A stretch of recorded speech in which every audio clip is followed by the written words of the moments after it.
Another Savior. Holy, holy, holy, holy, Adimebujuku. Another Savior. Another Savior. Holy, holy, holy, holy, Adimebujuku. Another Savior. Well, this is Movt. This is dedicated to the gallant heroes of the Nigerian Biafra War and IPOB families all over the world. I remember the Nigerian Biafran War, in the thickness of the Biafra genocide. Hey, one man revived the vanishing hope to life.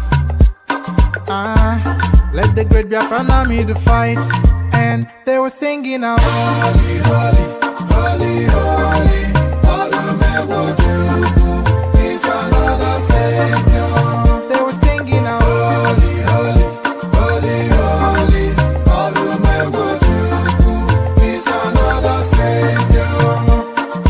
Holy, holy, holy, holy, Olumewojuku is another Savior. Many years after the genocide, whoa, yet another great leader has risen up now. Oh, and he's leading the Biafrans to victory. In your madika, yabika kokwa namno wow. Hey, anamekele mazuche mefo. Manemo, it's an honor having you on board.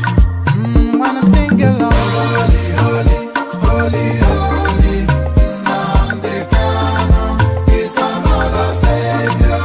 Just sing along, holy, holy, holy, holy, Nandekano is another Savior.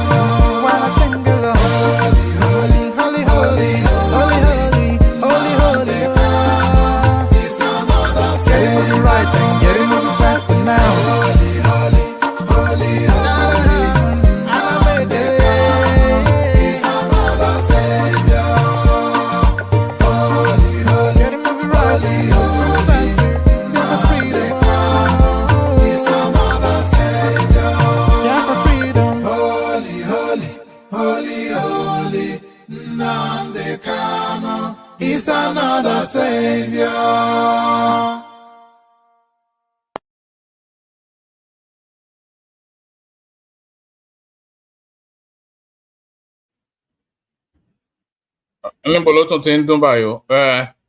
Sorry.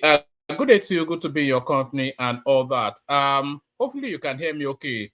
Boya holy ni one so abi woli ni one so ko hear me fully. Is it woli as in the white garment preacher, or holy as in some celestial something?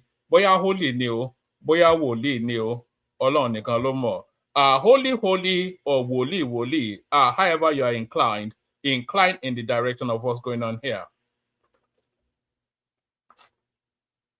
So, boya holy ni abi woli ni o. I say ojo opo holy ni shayo woli le mingbo woli Nnamdi woli Nnamdi now Malam Nnamdi. So all that funk and all that juice. Hello.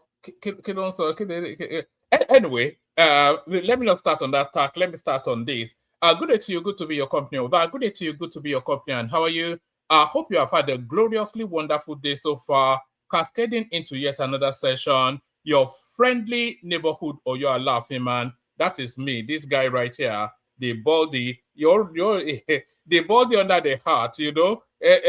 Yes. So your favorite or your laughing man woman went to Mo. So we go as we always go. We do as we always do. So you go and do as you've been directed to go and do. Click on the like button if you haven't done that already. Click on like. The ball they go. Thank you. Thank you for that. Are you trying to make me feel insecure? Are you? Click on the like button if you haven't done that already. Very, very important that you do that. We're pushing for numbers, and that push for numbers requires your participation. Your participation is clicking on the like button, and if you're not already subscribed, please do that as well. Like and subscribe. Follow the direction. Like, like, dois, subscribe. Uno like, smash the like button. You know, back in the day, all these young and funkies, there was a time I used to watch a lot of all this. Do you remember that era when they were having all those YouTube battles? The Logan brothers, Jake and the Paul brothers, Jake and Logan versus KSI and his crew. Do you remember when they used to do all those diss tracks, Rice Gum and all that? Those days they used to say smash the like button. So smash the like. That's going back a while now. Actually, we've been on. Do you know that YouTube has overtaken terrestrial television in the UK? There are more people now engaging with YouTube than they are the BBC. Can you imagine that? Did you ever imagine that day will come? But that is the data coming out now, and this will be the phenomenon, almost certainly the phenomena, or is it phenomenon? Globally, there are more people interacting with these online platforms than they are terrestrial outputs like BBC, NTA, etc., etc. So there it is. Where the new normal now, where the mainstream, and I see it on one of the seminal positions within the Nigerian mainstream arena. So whether you like it or not, this platform is one of the big ones. So I'm not quite sure how that resonates with whoever it's resonating with. Hopefully it resonates with you in a good way. We've had a lot that has happened on this platform, but we have a lot more to happen, and that's just the nature of it. Good day to you. Good to be and be part of it then by the like and the subscribe. So that's the persuasion then for you to be part of the inner caucus, and what your entree, your golden ticket, your ticket to ride is your likes and your subscription. So charge up those numbers and smash the like button, and make sure you're subscribed as well. Like and subscribe. So yes, like, subscribe. Click on the hyperlink that says StreamYard if you want to come and join me on the screen. I'll post that link again, so it's immediate to hand. So click on this link right here if you want to come and join me on the screen. So click on that. Share the links as widely as you can. I'm not sure that's sufficient enough. We're not seeing numbers to suggest that sufficient enough people share these links, share this platform. So if you are not in the habit of sharing, make sure don't hoard it. Don't keep the platform to yourself as your own personal dirty little secret. You know, don't treat the platform like a side chick. You know, treat it like, I don't know where I'm going with that. You know, these things just pop into my head, and I say there in the fingers crossed that it doesn't come across offensive and it coheres in whatever form of logical way. But all that I'm saying is that you should make sure that you are liking and you're subscribing. Like and subscribe. And then if you want to come and join me on the screen, as I said, click on that hyperlink that says StreamYard. It brings you into a studio space. Soon as I finish delivering the body of the talking points, I'll let you onto the screen, engage you in conversation. Nothing complex, nothing complicated. It's as easy as wiping your behind. As easy as wiping. Am I in a funky mood today? I suspect I may be in a funky mood today, you know.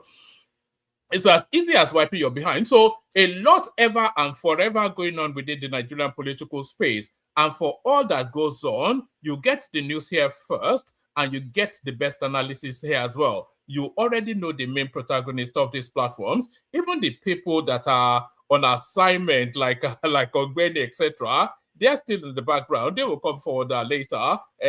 So if you want the best on the button sort of analysis of the going on, because rarely do we ever get it wrong on this platform. Very, very rarely, because it's a dispassionate analysis and an assessment of what is going on. There's no emoting. We don't really care. We care for the betterment of the country. I think I can speak on behalf of the platform when I say that we care for the betterment of the country. And that is why a lot of the analysis is data-led, fact-led, dispassionate, and a true assessment of the state of play. So that's what we do here. You know, It's no BS, no frills. What is what is it? Do they say? But it's a no BS sort of a space. So if you are not interested, if you want an unfiltered, am I coming across? Yes, let me position like that. You see, I'm streaming simultaneously to 2 different spaces, so I have to align myself so I'm visible reasonably on both spaces. So I've got 2 split screens on my device right here, and I'm making sure that I'm in full alignment on both of them. So all that. What was I saying? All that. No spins. Thank you. Thank you for your intellect. I was looking for that exact phrase. It's a no spin zone. No spin. The only thing that spins is the ice in my brandy. So apart from that, no spin. So like, share, subscribe. As I said, click on the hyperlink that says StreamYard if you want to come and join me on the screen. Share the links just as widely as you can. Copy the links and then put it in your WhatsApp groups, your Facebook groups, your Instagram mooching around spaces, all those funky. Even if you go into all this, what's this thing that they do? What's that thing where the girls go naked all the time? I've forgotten that tab now. All the celebrities are there naked. Wherever it is you go on social media, just share the links there.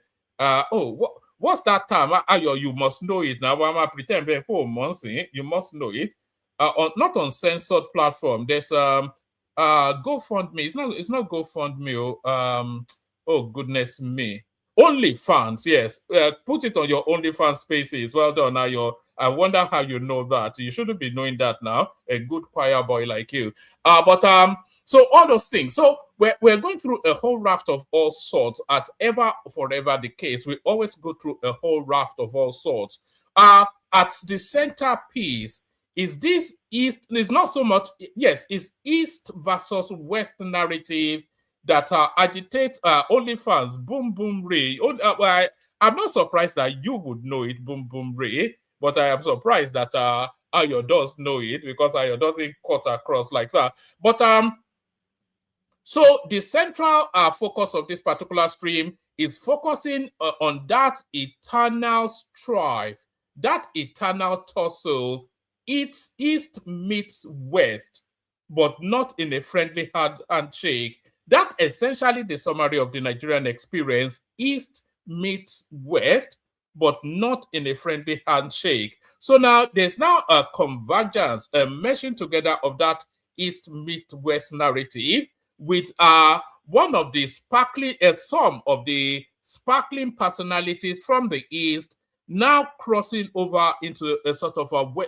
Anyway, it will all flesh out together. We're speaking essentially about Obi Cubana and Chief Priest aligning with the Tinubu narrative. So they have declared their support for Tinubu and the whole of the East. They've gone agog, but not in a dancing, pleasant way. They're throwing bricks, but are they right to throw bricks? So we go into all of that. So we're still very much in the era in that space of Remi Tinubu in America, and she said something fairly funky, which seems to be agitating the space somewhat. It says Muslims are more than Christians in Nigeria. Remi Tinubu justifies husband's Muslim ticket. So that is how the headline presents it. But I'm pretty certain that wasn't how she expressed it, whenever that expression was taken. So we'll be looking at that and all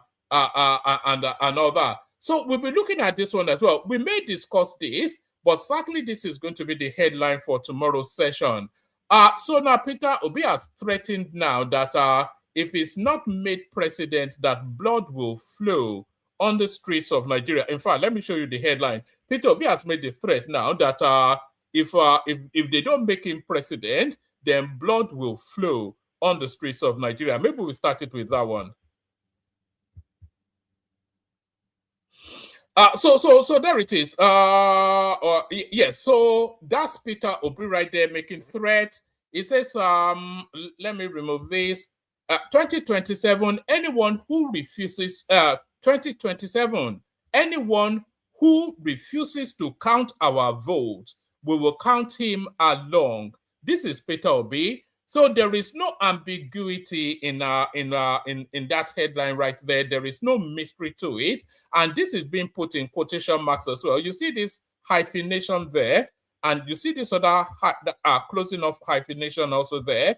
And that tells you that these are direct words as he uttered them. 2027, anyone who refuses to count our votes, we will count him along, says your friend, Peter Obi. So that's a direct threat right there that the 2027 elections will be extremely violent. So hopefully the DSS has clipped this particular utterance, and they will keep it in their archives to see how the post-election plays out.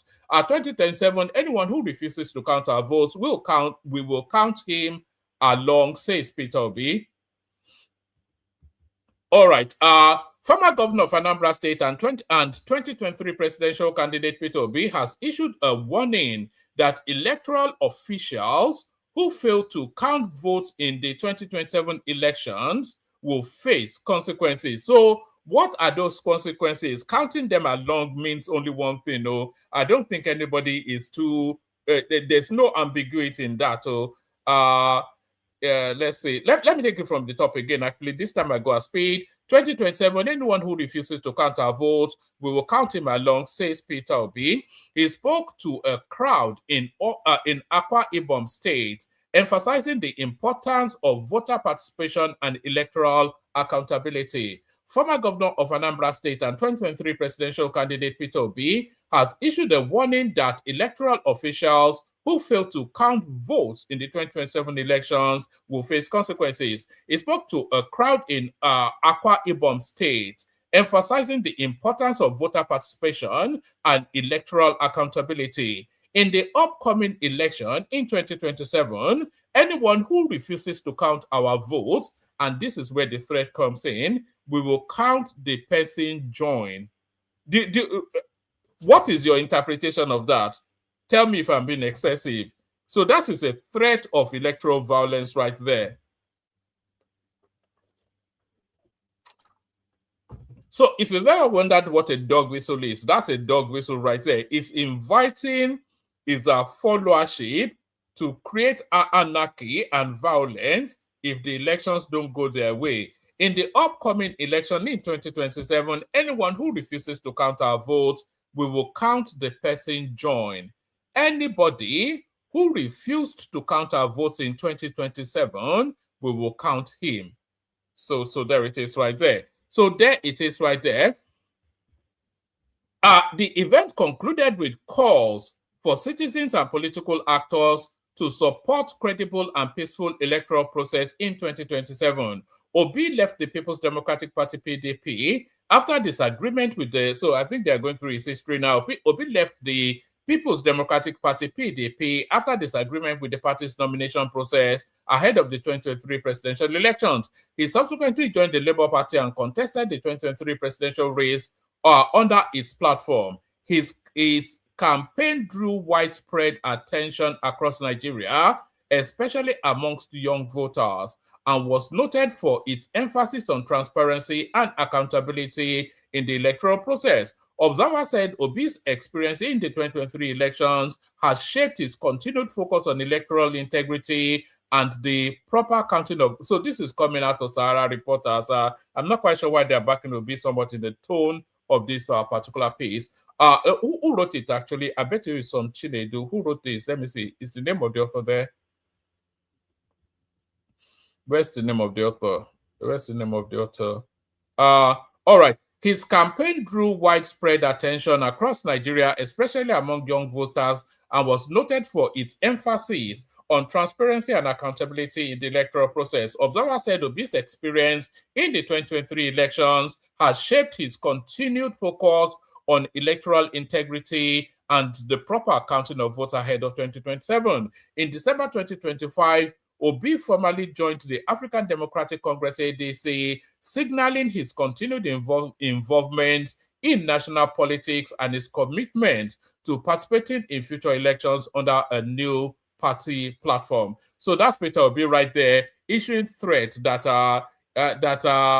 that if he doesn't win the election, he go buy people. That's the only way to read that. There's nothing else to take from that. If you don't count our vote, we go count you join. This is what he said, though. But well, there'll be body bags on the street. Essentially, is what Kweteru is saying.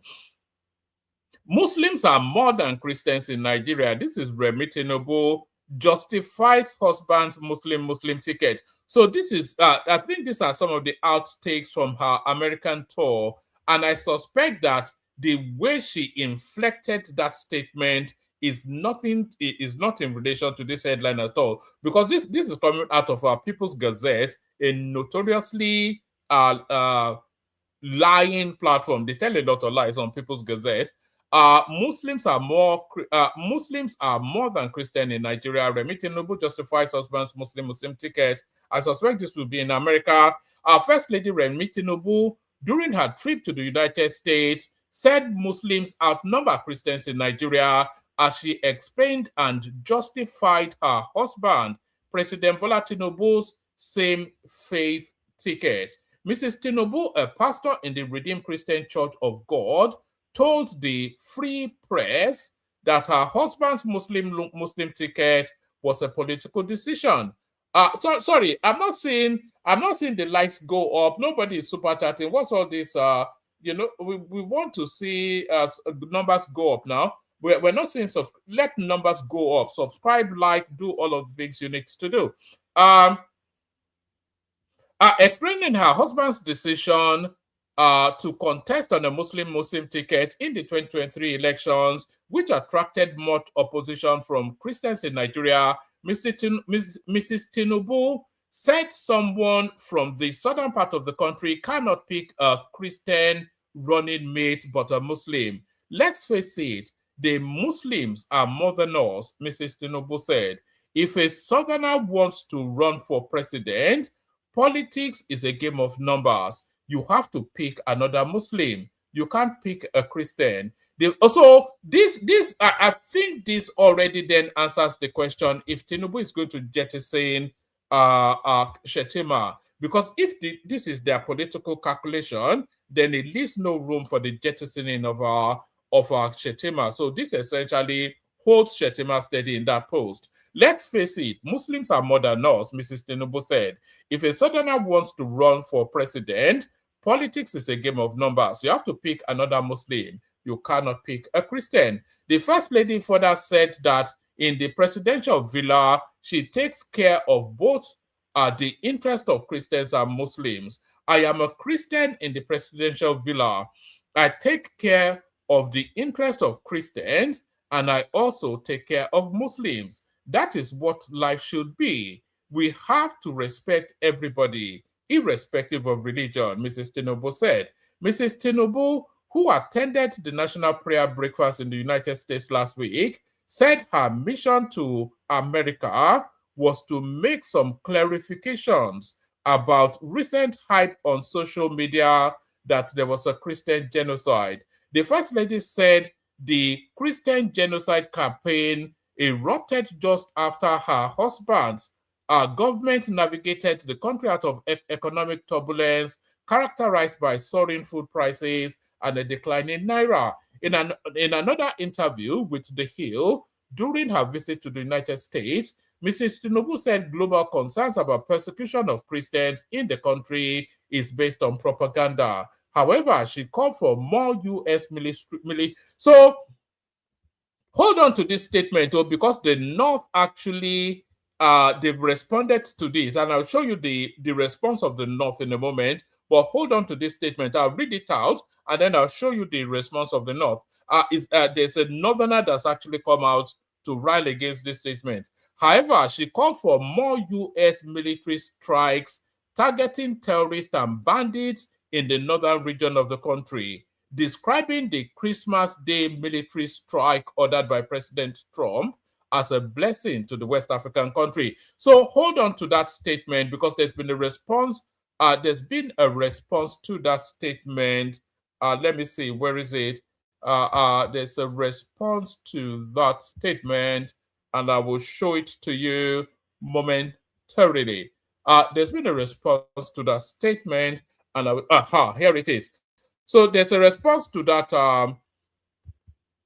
There's a response to that statement, and I'll show it to you right now, actually. So tell me if you can hear this, actually. We've been having problems with the audio recently. Tell me if you can hear this. At home, and recently, the wife of the president. Right. Tell me if you can hear that video. Any and everyone, tell me if you can hear that video. Somebody tell me. I'll play it now. So tell me if you can hear it.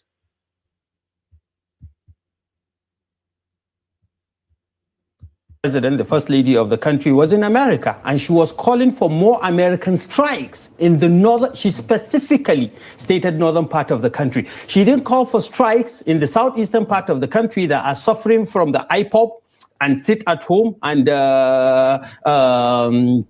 issues of separation. All right. Thank you for letting me know. So now let me now start it from the beginning. So actually, let me take you to this paragraph again, and then I'll outline it. So this is what that guy is responding to. This is Remi Tinubu in America making this comment. So they were talking about she was there defending Nigeria, of course, in the United States. So this is the paragraph that guy is responding to. However, she called for more U.S. strikes targeting terrorists and bandits in the northern region of the country, describing the Christmas Day military strike ordered by President Tinubu as a blessing to the West African nation. So that was what she said in America, and this is how the Northerners are digesting it. Recently, the wife of the president, the first lady of the country, was in America, and she was calling for more American strikes in the northern. She specifically stated northern part of the country. She didn't call for strikes in the southeastern part of the country that are suffering from the IPOP and sit at home and issues of separation, agitations of separation, killings that are going on there. Think that it's fair to say that the North is a top priority when it comes to insecurity? The North is a top priority when it comes to insecurity, but it shouldn't be labeled as a crisis that is based on faith. Is there a chance Muslims that you are dying. misinterpreting the efforts as something that is targeting Muslims or North to destroy the region? Of course. It is a deliberate act. But where's the facts to support that? the fact. So that is how he is interpreting what Remi Tinubu said. So there it is right there. That's how complex Nigeria is, actually. I think we all understood the nuance of what Remi Tinubu was saying, but to the Northerner, they see her as their first lady inviting trouble and strife onto their region. So that is how they've chosen to interpret it. Wherever America in the past 20 years has conducted war, it's in Islamic countries. From Somalia to Yemen to Iraq to recently in Iran. Forgetting the fact that millions of Christians are killed in Palestine today. Millions and millions of Muslims are being killed over the years. The recent count in just the 2025 crisis between the Palestinians and the Israelis, 70,000 people dead. Americans are not focusing on that. The European countries are not focusing on that. So this brings out the hypocrisy in this in the southern hegemony in the context of people with certain faith being designated as certain people. So you're accusing the wife. You're accusing the wife of the president of what exactly? What did the first lady do? The first lady has called for attacks. The American government. She did not mention terrorists. Who do you think she wants to be but she attacked? did not mention terrorists. Quoting her word for word, quoting her word for word, she called for more strikes in the northern part of the country. That's quoting her word for word. And if you look at the narratives that are being sent out by certain media organizations in Nigeria here, you talk about Fulani herdsmen bandits. You don't talk about Igbo bandits. You label criminality and target to a certain faith. So does that guy have a point? Is the wider question. Does the speaker have a point? Does he have a point? Tell me in the comment section. You're saying it's delusional, but does he? Because if we look at what is going on in Nigeria at the moment, the volume of atrocities going on is of equi measure, if it's near in the same quantity as is going on in the southeast, as is coming from the north as well. we have to say that now. What is going on in the Southeast is nothing short of evil, and is equally evil what is going on in the North. So why is the agitation, why is the global outcry not equal measured to what is going on in the Southeast as well? And this is what this guy is accusing Remi Tinubu of. So tell me if you disagree or not, but broadly, I think he may well have a point. Or you target to a certain ethnicity is absolute profiling and is condemnable. This is what we need to desist from doing. We should call a criminal whatever his background of ethnicity, where his background of geography, where he comes from. A terrorist is a terrorist. A criminal is a criminal. There is no need demonizing so many other people, innocent people. I'm a Fulani man, back and forth. If you say Fulani herdsman bandit, you're including me. There are criminals that I don't associate with. There are criminals that I condemned their acts. But isn't there a chance that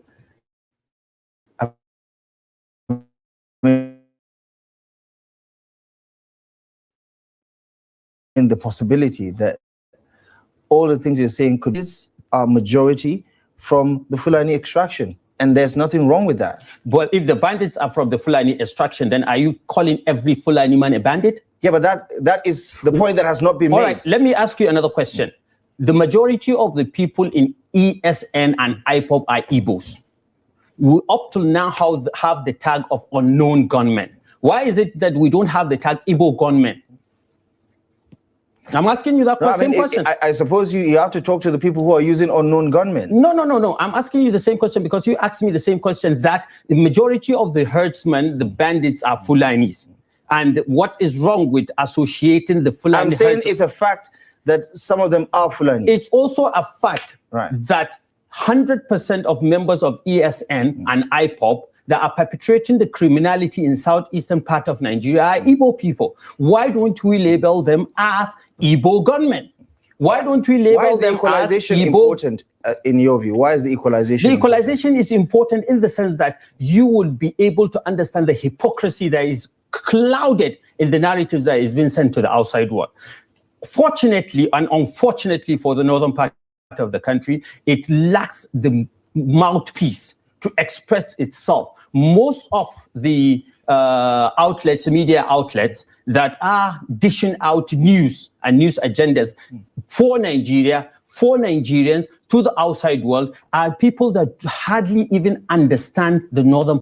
All right, I think we get the point that he's making. So, and is there some validity to that point? Is really the wider question. But I think we get the point that he's making. So now we go on from that to our main piece. So now we're still staying in the East, though, but we're changing tack somewhat, and we're now speaking to now the politics as it's being played. So there is a lot of different types of politics being played in Nigeria at the moment, and the best analogy is to describe that some people are playing chess and some people are playing checkers. Do you understand? So checkers is what we call draft in Nigeria. So in all within the same playing field. So the playing field being the political landscape, some people are playing chess and some people are playing checkers. Whereas Peter Obi is going around all these marketplaces, pricing corn, is it corn or groundnut? Pricing groundnut and trying to still do his man of the people, whatever it is that he imagines he's doing. Some people are actually putting structures in place that wins an election. So those structures in place, they wrap around so many hubs of activities. So the particular hub of activity that is being straddled by the president's son, Seyi, is a movement called City Boy Movement. And within that City Boy Movement, this guy is gathering together, is caroling all of the yuppie players, all the young and funkies, and all the social personalities within the Nigerian space. And he has now gone deep into the East. I'm talking about Seyi Tinubu and his City Boy Movement. And he has now gone now deep into the East to pick the price peaks of the social spaces in the East to wrap them around the Tinubu re-election movement. So what am I talking about? It's essentially gone and commissioned people like Obi Cubana, Cubana chief priest, etc., etc. So the story starts from here. So let's pick it up from here. You will hear no volume from this one. No, I've muted it because it has background music and I don't want to get copyright struck. But we'll start it off from here.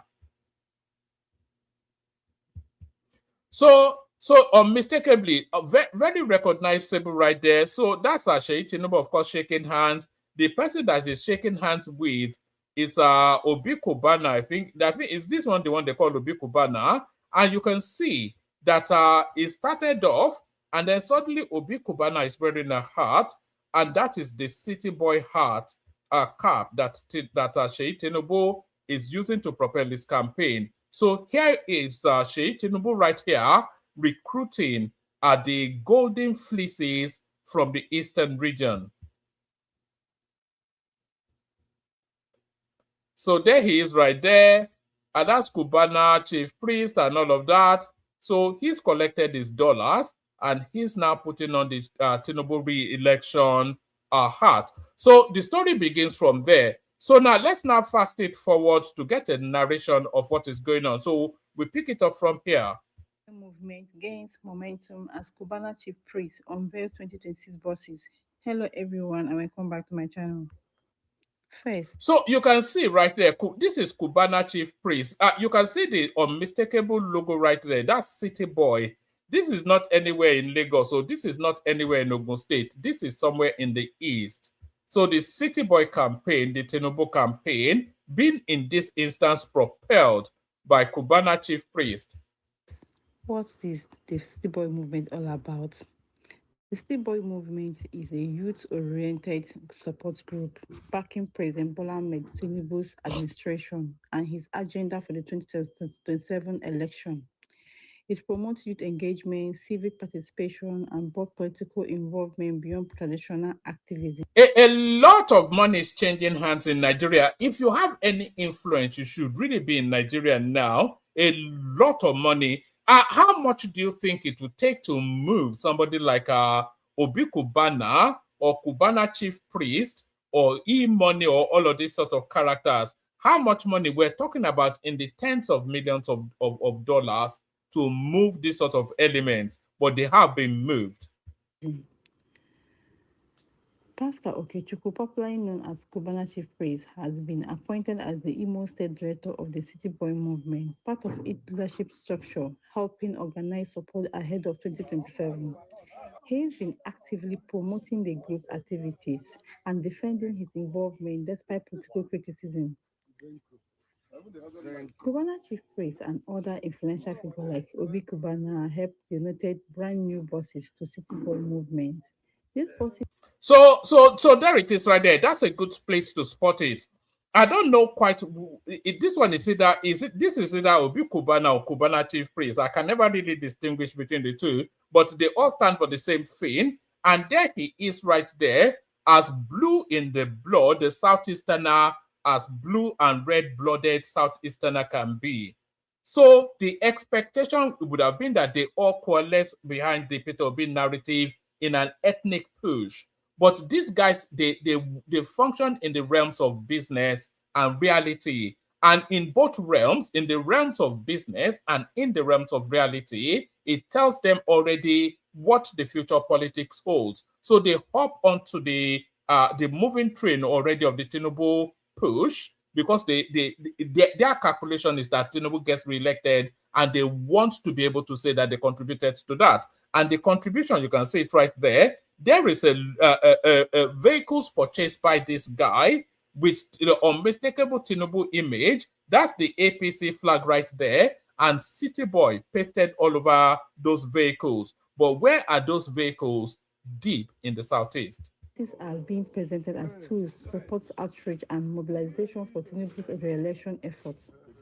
The move has sparked debate online, with people arguing it shows growing influence of wealthy supporters in Nigeria's youth-driven aspirational politics. Not everyone agrees with this alliance. Some critics argue high-profile figures supporting a political campaign while their families live abroad is contradictory and have criticized the city boy label. That doesn't make any sense. What has high profile figures with children living abroad got to do with whatever party they support or not? What has where their children live, what has it got to do with their support for a party or not? If they are saying that if Nigeria was so good, it doesn't, there's no logical follow through in that statement. It's not consistent with reason or logic. Others are debating whether cultural loyalty and regional politics should influence such decisions. And here is Banachi's response. He's been clear that he believes in supporting Tinubu's agenda and plans to deliver votes for him, especially in the southeast. He has explicitly said he won't back former president candidate Peter Obi if he runs in 2027 and will work against that campaign. In short, the City Boy movement is gaining traction as youth focuses political support group in Nigeria, and Cubana. You know this move by Seyi Tinubu, it kills two birds with one stone. It challenges the narrative that the youth are with Peter Obi. Although even the data doesn't tell us that the youth are with Peter Obi, there is nothing that tells us that the Nigerian youth are with Peter Obi. What we know about the Peter Obi followership is that they are mainly young people. But you cannot say, oh, the young people of Nigeria are with him. Do you understand? Because the majority of the young people in Nigeria voted Tinubu. That was what won him the election. He won all over the north, and the median age of the north is around about 18. That is where our youthful population actually comes from, the north.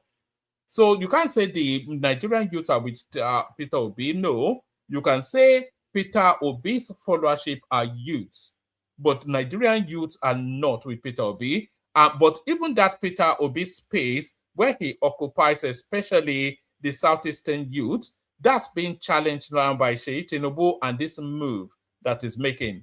Chief Priest is a visible figure in that push, even as his involvement draws both support and criticism on social media and in political discourse. So, guys, what do you think? Comment down below your thoughts and don't forget to like and subscribe. See you in the next one. All right, so that is where it starts off. So it starts off then, and then it transmutes then into Cubana chief priest. Tell me if this one is the Cubana. Is this one? Who is this one?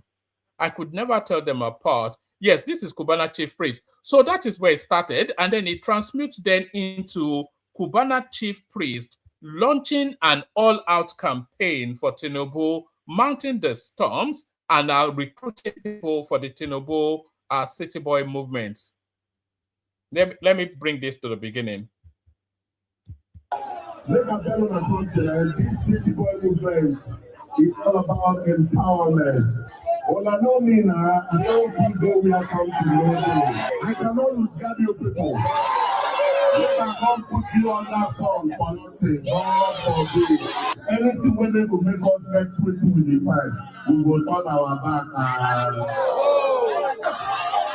I stand so firmly with my good friend Seyi, and they have made me understand that Southeast must be taken care of.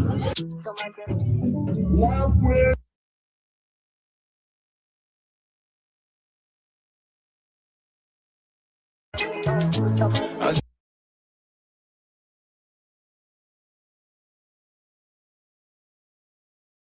Make they understand say no be politics, so I won't come give you a receipt for that 300 people who I paid last year.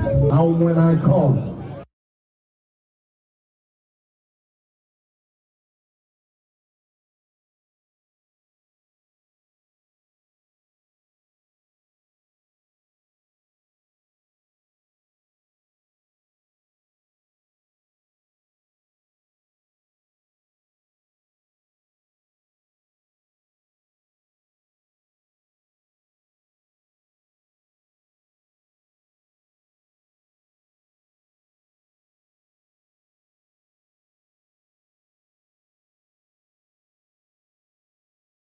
That 300 people who are paid last year, and when I come, we will not do 300 students again. We don't pass that level. We're going to do 1,000 students. So sorry, I was speaking, not realizing that I was muted. I was saying to you there that money politics has started, because if you look at him here as he's speaking lots, he's also recruiting lieutenants that will work for him. By extension, him working for Seyi Tinubu. That is why I said the budget for somebody like this guy here will be the better part of $10 million. As a city boy, when they understand, say no be politics, so I won't come give you a receipt for that 300 people who are paid last year. And when I come, we will not do 300 students again. We don't pass that level. We're going to do 1,000 students. Give me that small. So did you hear that? He will be recruiting 1,000 students as his lieutenants in the Southeast. So that is why I said some people are playing chess in this election and some people are playing checkers. Now you will tell me when you want me to go. All right. So there's that. And now, so there's been backlash. There's been a lot of backlash against this recruiting of Southeastern personalities to the Tinubu camp. And the backlash is coming from surprising places, such as Isaac Fayose. So this is his response to Cubana chief priest, Obi Cubana, and the rest of them joining the City Boy movement. So we'll take it from here. Tell me if you can hear this. You should be able to hear this. I think we are okay with the volume. All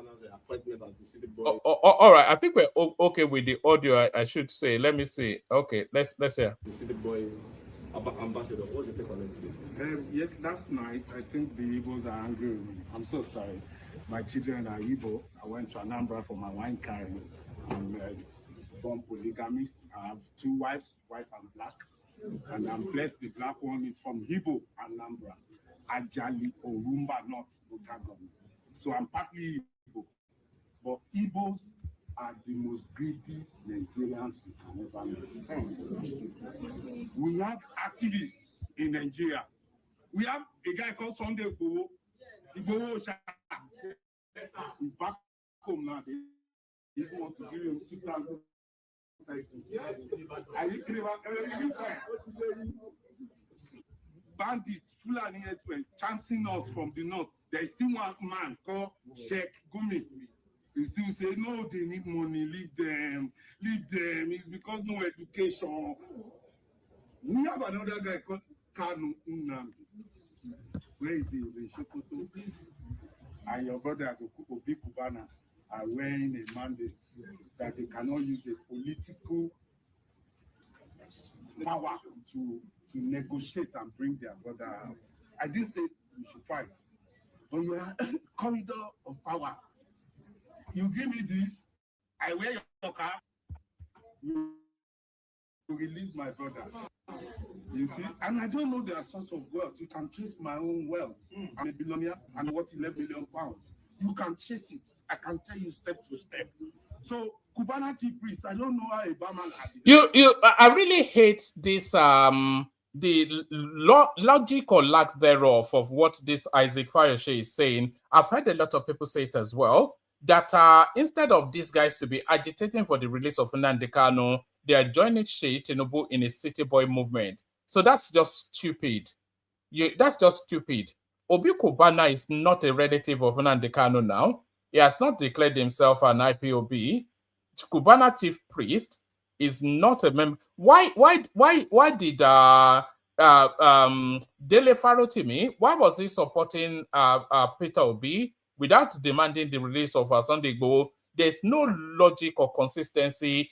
There's no rhyme or reason. Makes no sense that that strap line that they should have negotiated the release of Nnamdi Kanu before they joined the City Boy movement. It makes no sense. And when you see the Igbos, they are used to Rolls Royce, fast, big life, build big house in their village. They won't go there. When they go, they will go and oppress the village. They will say, I had fun. They are oppressors. I'm richer than many of them. Or I'm very simple. I don't have police. I work alone. I'm with my brother today. I go anywhere alone. So you see, the moment you decide to be selfless, you'll be able to help others. Look at yesterday, we were protesting. Obi was there alone, the only Igbo man there. Other people are there, but his brothers, they don't collect cow. They are selfish. That's why they are marginalized, and they will continue like that. They are cheap to buy. If you want to buy cheap Nigeria, Igbo is number one. I'm sorry, forgive me. You know, my children are Igbo too, so you can't tell me I'm tribalistic. How can one of us down? And nobody is talking, apart from Abaribe or somebody. Who is the Igbo that is talking? Who is the Igbo that you can compare to Tinubu? I can give you many Yoruba that are similar to Tinubu. I can give you many Aboki that are similar to Tinubu. Give me Igbo one, way similar. Everybody is negotiating for their pockets and they repeat it.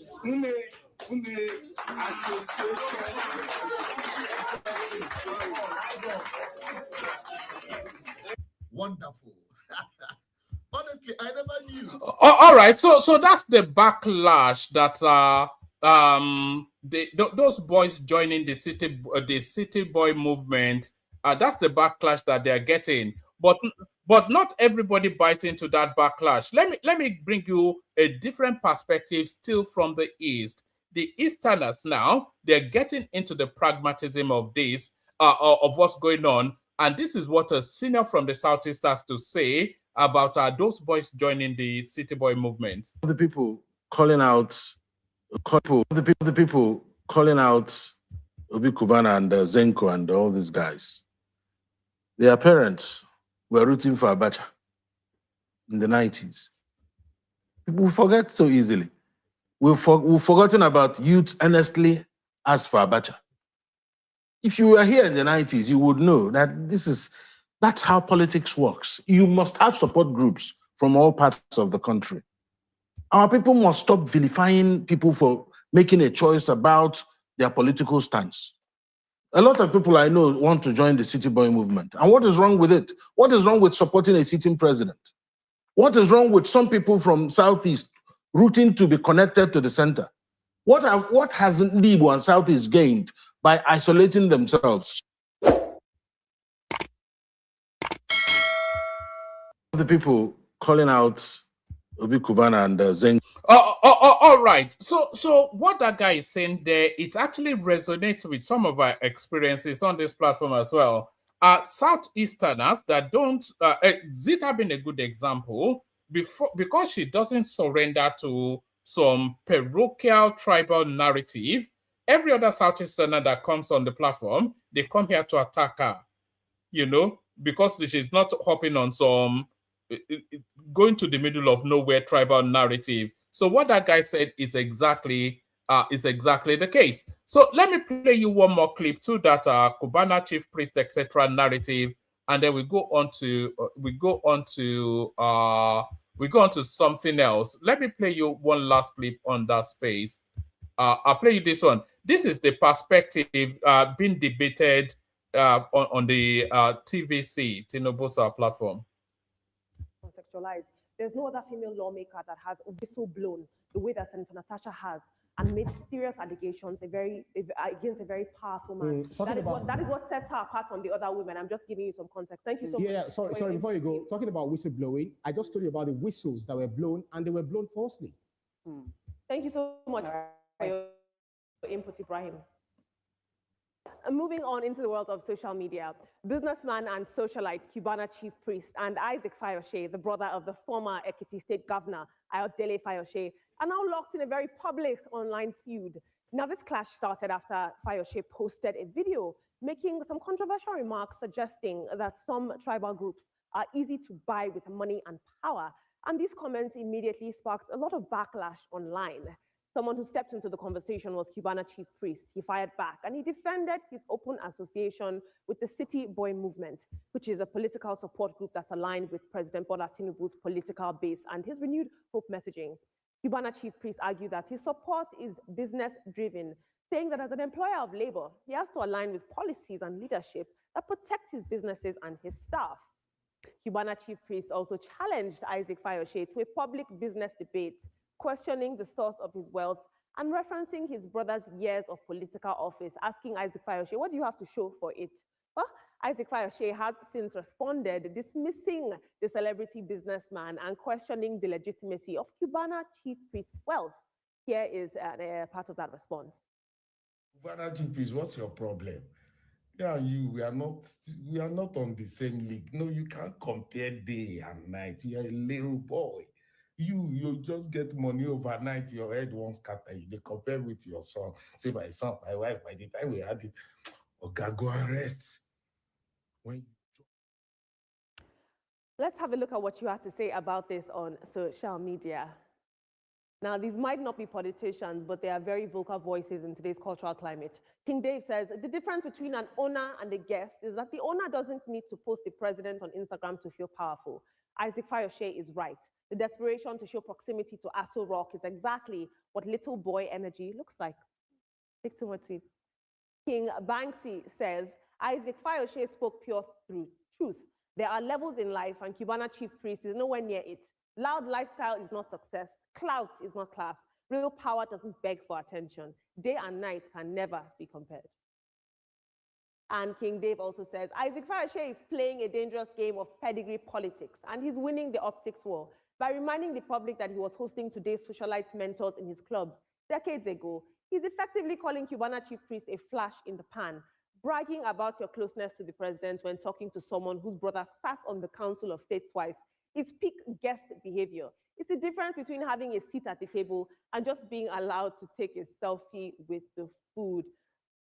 Very interesting dialogue here. And our team, like I said, they're not politicians, but these people have a lot of following and they're influencing social debates. Mr. Shomi, what do you make of this? A former brother to Governor Fayoshe and Cubana chief priest essentially saying who is more powerful and having a public pissing contest.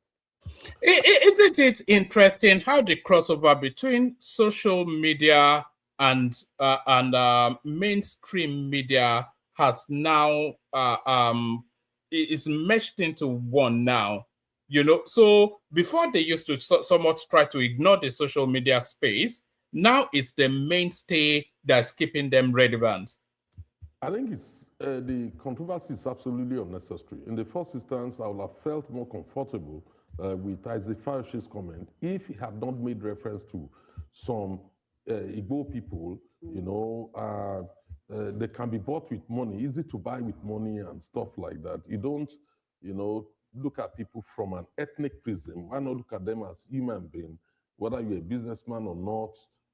It's not about your ethnic origin.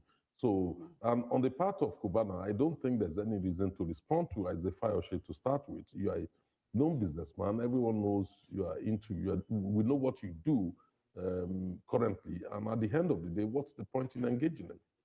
Like Shomi has said, Isaac was speaking facts, but the only problem I didn't like is that he generalized Igbos together, and you cannot do that because even in different ethnics, there are good people, there are bad people, whatsoever, you know, just put in it. So him saying Igbos, you know, they're greedy and all of that, I don't think that that was the right thing to say because we have Igbos that are doing well. But when we talk about, you know, Cubana, chief priest and all of that, these people are businessmen, and that's what we forget to understand. He is a businessman. Whoever he wants to align with that he feels will be best for his business, then he should do it. Everybody is looking for their interest, and that is what, you know, Cubana is doing. So I don't know the basis of the argument. I just wanted Cubana not to reply him because right now is a back and forth. And yesterday I was saying it, you know, what somebody wants, that's what the person wants. You should not put your opinion on somebody. He wants to do this, he's an adult, so be it. I just wonder why everyone is in chaos, everyone fighting one another. You know, at first we started with Natasha Akpoti-Uduaghan, you know, in the what's it called? All right, so that's the Cubana chief priest, etc. saga. So that's that saga right there. I'll send the link again. If anybody, in fact, the link is already there. So if anybody wants to come in. I'll play the Kegite music. We'll see what happens after that. Yes, let me send the link just one more time for just for the sake of it. So we play the Kegite music and then we see what happens after that.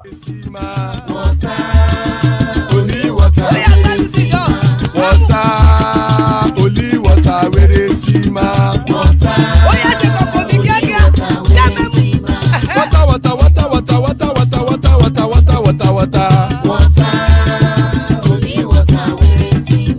Hapa o naido. Hapa o naido. Hapa you don't come o.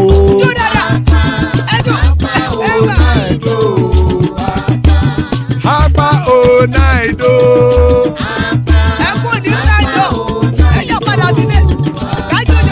Oro kẹ̀kẹ́ ẹlẹ́mù yé o. Ilé sọ́dí kẹ̀kẹ́ ẹlẹ́mù ré o. Bobby master kẹ̀kẹ́ ẹlẹ́mù ré o. Chief Wẹ́lá ti kẹ̀kẹ́ ẹlẹ́mù ré o. Eruku lẹ̀lẹ̀ ẹlẹ́mù dé. Eruku lẹ̀lẹ̀ ẹgbẹ́ ẹlẹ́mù dòde ojàre o. Eruku lẹ̀lẹ̀ Ghana ti dé ẹgbẹ́ bọ́dì o. Ọmọ ẹlẹ́yẹ ẹyẹ o ó dìlé o. Odúyẹ̀lá ẹyẹ o ó dìlé o. Petrosonama ẹyẹ o ó dìlé o. Petrosodúnkẹ́ ẹyẹ rẹ̀ ó dìlé o. Ẹlẹ́kọ̀ ọ̀run mú ìní o.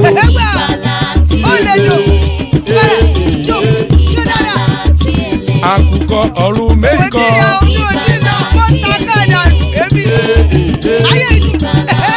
Ikú kò ní ríwà gbéṣe o.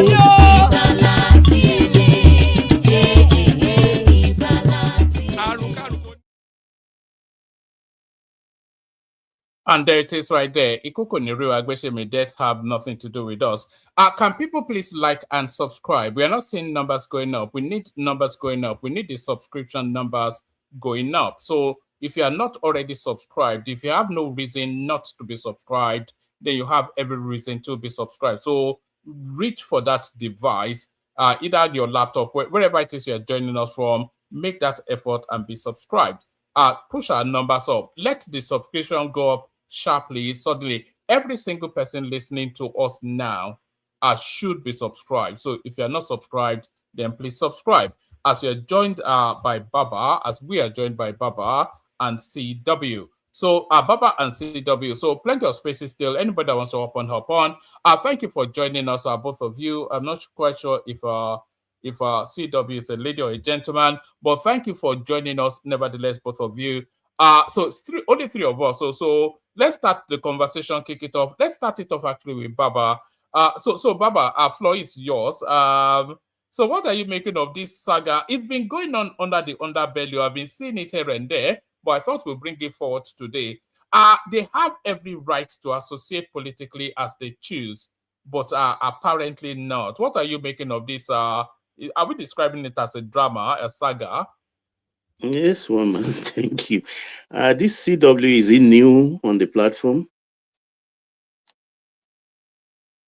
One man, can you hear me? Yeah. Do you want us to go to CW first? Yeah, let's hear him. Let's give him the courtesy. All right, CW, floor is yours then. To the conversation, your contribution, we're talking about Obi Cubana, chief priest joining the City Boy group movement, much to the chagrin of their brothers from the Southeast. We're talking about Remi Tinubu telling us that there are more Muslims in Nigeria than Christians, which justifies the Muslim ticket. And we're talking about Peter Obi telling us that blood will flow if they don't make him president, if they don't declare him president in 2027. CW. You see, this is what if you're not going to speak, then I have to drop you. It's not we're not running a hotel. Okay. CW. You may leave him. Maybe when I start talking, he will want to heckle me.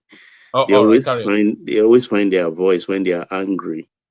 Because I'm sure he's one of our people. You know, when our people in quotes. Yeah, them. I salute you guys in the commentariat. How are you doing today? I hope your weekend is going well. And our esteemed follower, that's our viewers, I formally welcome you too. Do remember to subscribe if you haven't done so.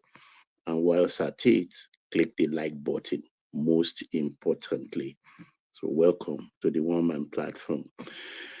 Let me start by revisiting again the El Rufai just briefly. I looked at the whole terrain. I believe most sincerely that come Monday, he will be denied his freedom.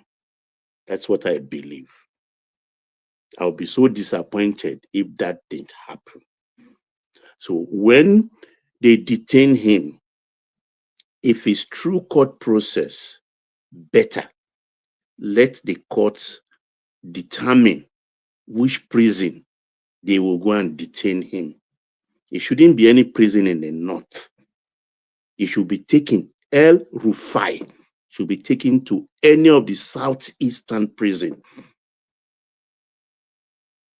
be it in Anambra State, be it in Abia State, be it in Enugu, anywhere. It should be in the southeast. Nnamdi Kanu is in Sokoto. So I think logically, a high-profile detainee like El Rufai should also go to the southeast. Should also go to southeast. I'll be disappointed if he's not detained on Monday, because he is what he's done so far is treasonable, tapping the phone of National Security Advisor. Thank you for that. And for Obi, going to is it Cross River or South Akwa Ibom to threaten the baboon and the destinies, all Muhammadu Buhari's story playing all over again. But he should forget. He shouldn't forget. That's recent history. When he made that pronunciation, what happens? Did the baboons died in southwest or in the south or southeast? No, the small thing that took place in the north. So if he's wishing that kind of thing again on Nigeria, I'm happy. He has discovered his erection. He's having a political erection now. So that's very good. So he's coming out full-throated. They are spitting in his mouth and he's talking. But at the end of the day, he will be the one to answer alone in his own name. Whatever he foments, he should be ready to face the consequences.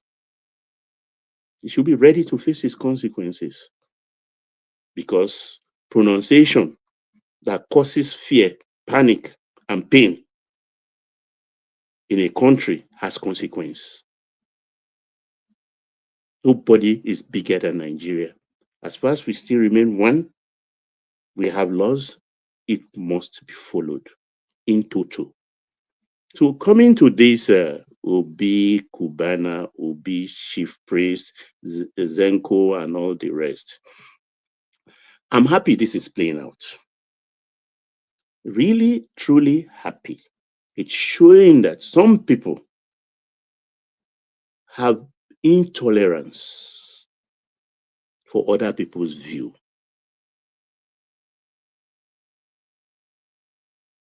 They have the height is it can be measured, because I start to wonder that if perchance El Rufai in Harais TV, if he happens to be from the southeast and is so vocal against Obi, I think he will have disappeared. They will have made him disappear. And we have so many Rufai in the southwest. Nobody's threatening them.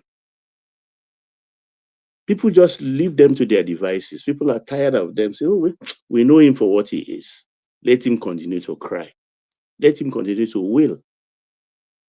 But what is happening in the Southeast today? You see, I've been very reluctant to talk about what will happen in the February presidential election in 2027. I just mentioned it in passing some couple of days ago, and people tell me it's not going to happen. Oh, you can't even get, Tinubu will not get 25% in the Southeast and everything.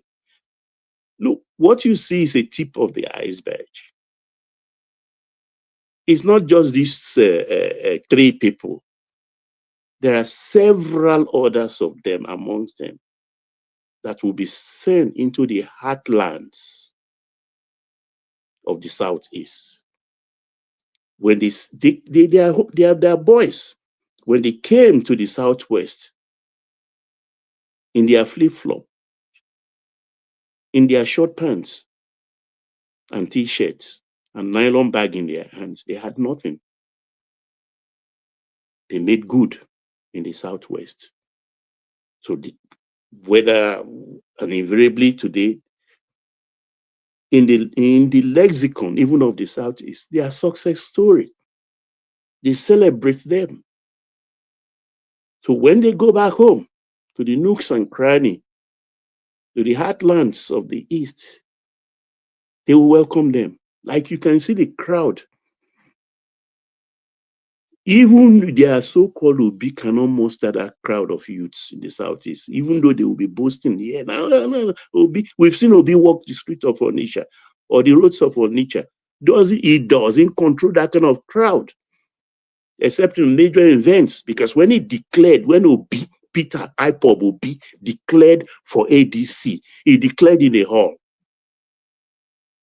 He can't even put them in a stadium.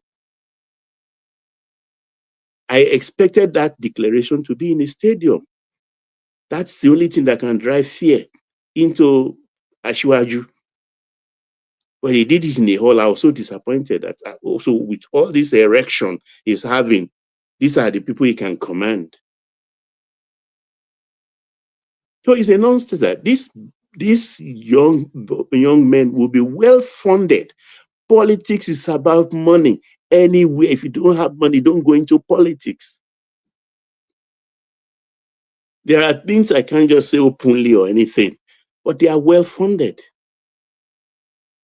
They are well funded. Have they, the ADC people or whatever, have they even bought the Atiku, the Waziri of Dubai? I think people donated the other time, I think 1-2 buses. I mean, that is ridiculous. Election is 12 months away and they are doing nothing. We don't even know what they are going to tell us, their policy, anything. They are just holding their hands. What they try to engage people in is mass hysteria. Mass hysteria by coming, oh, we want mandatory real-time transmission of results. Who does that? In what country? Because they know they are going to lose. Even that is the reason why El Rufai is going gaga, opening it. It's frustration. These are frustrated people. They've seen the handwriting on the wall. So their resort is to violence.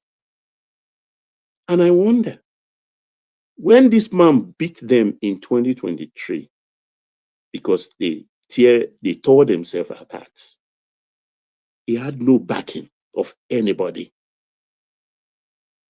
How much more compared to today, where he has the apparatus of power?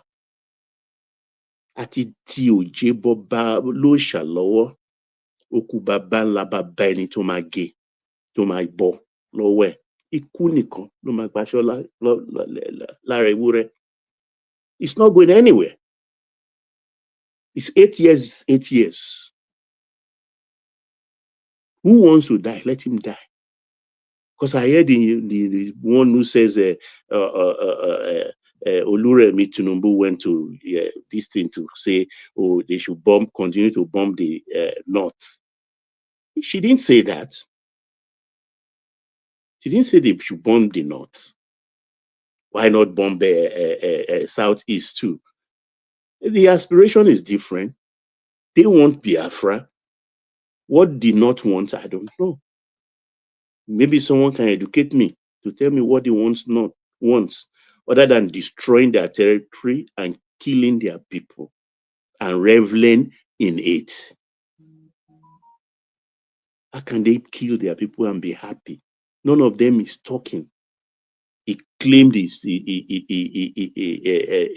is vocal against whatever.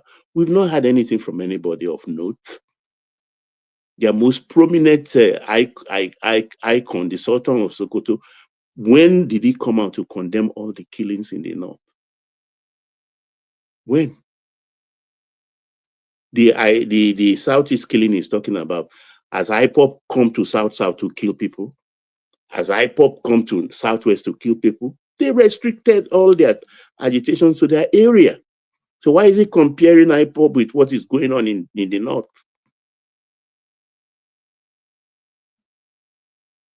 Why is it? So they don't know anything. So they should let these young men be, because they know where their bread is being buttered. They know where Baba, I'm not sure that I'm that distant from that guy that what is going on in the Southeast, there is very much parallel to what is coming out of the North. You may say the North is more nationwide, so it commands all of our attention. But if you look at, in numerical terms, just the amount of people that are hemorrhaging, they are hemorrhaging a lot of people in the Southeast now, and a lot of people just dismiss it as a Southeastern problem. It's a Nigerian problem now. And it's inviting that it should be highlighted equally. You know, we talk Fulani bandit. Any Yoruba man died there, one man. Any German died there. What's your own? Yeah, Chinedu is a Nigerian too now. You say what? I said Chinedu is a Nigerian too now. He died. Did we touch him?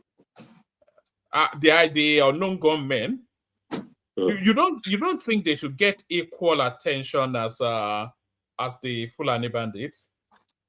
What's happening in a man's house doesn't concern me. I, as a person, it's when it comes across my fence, that is where I will react.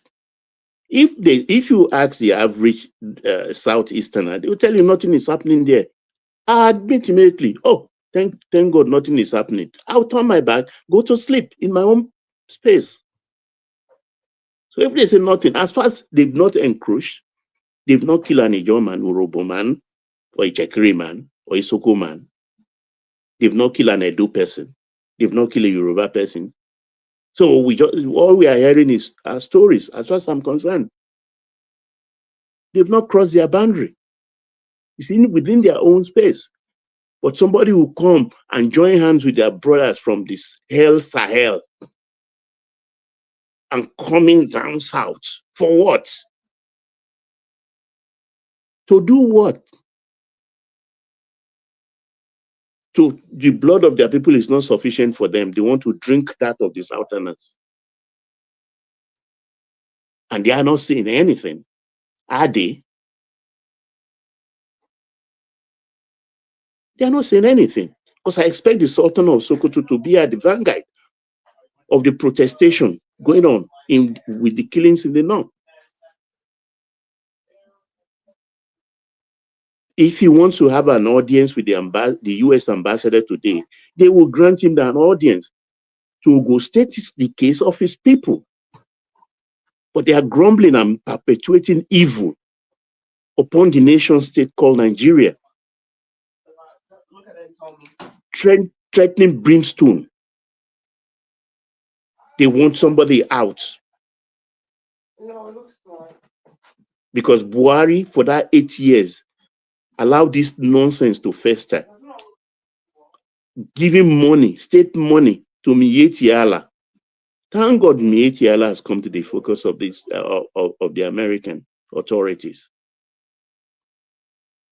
And with all their bravado, when Tinubu pick up that Deju, what they call the Miyetti Allah leader, and locked him up with the DSS lock him up for how many months?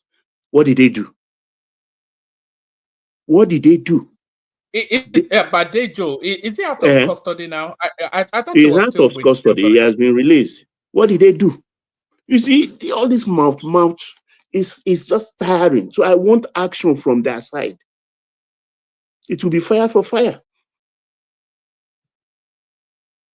The president can be tested to an extent, but he has the state machinery for violence with him. So they don't have that advantage anymore. So they had better take this pill, which they feel is a bitter pill, swallow it, jeje, and 2031 is here. Let them gear up and get ready to come and impose on us again all the nonsense we've been stomaching for decades after independence. I yield one man. There are two other people in the meantime.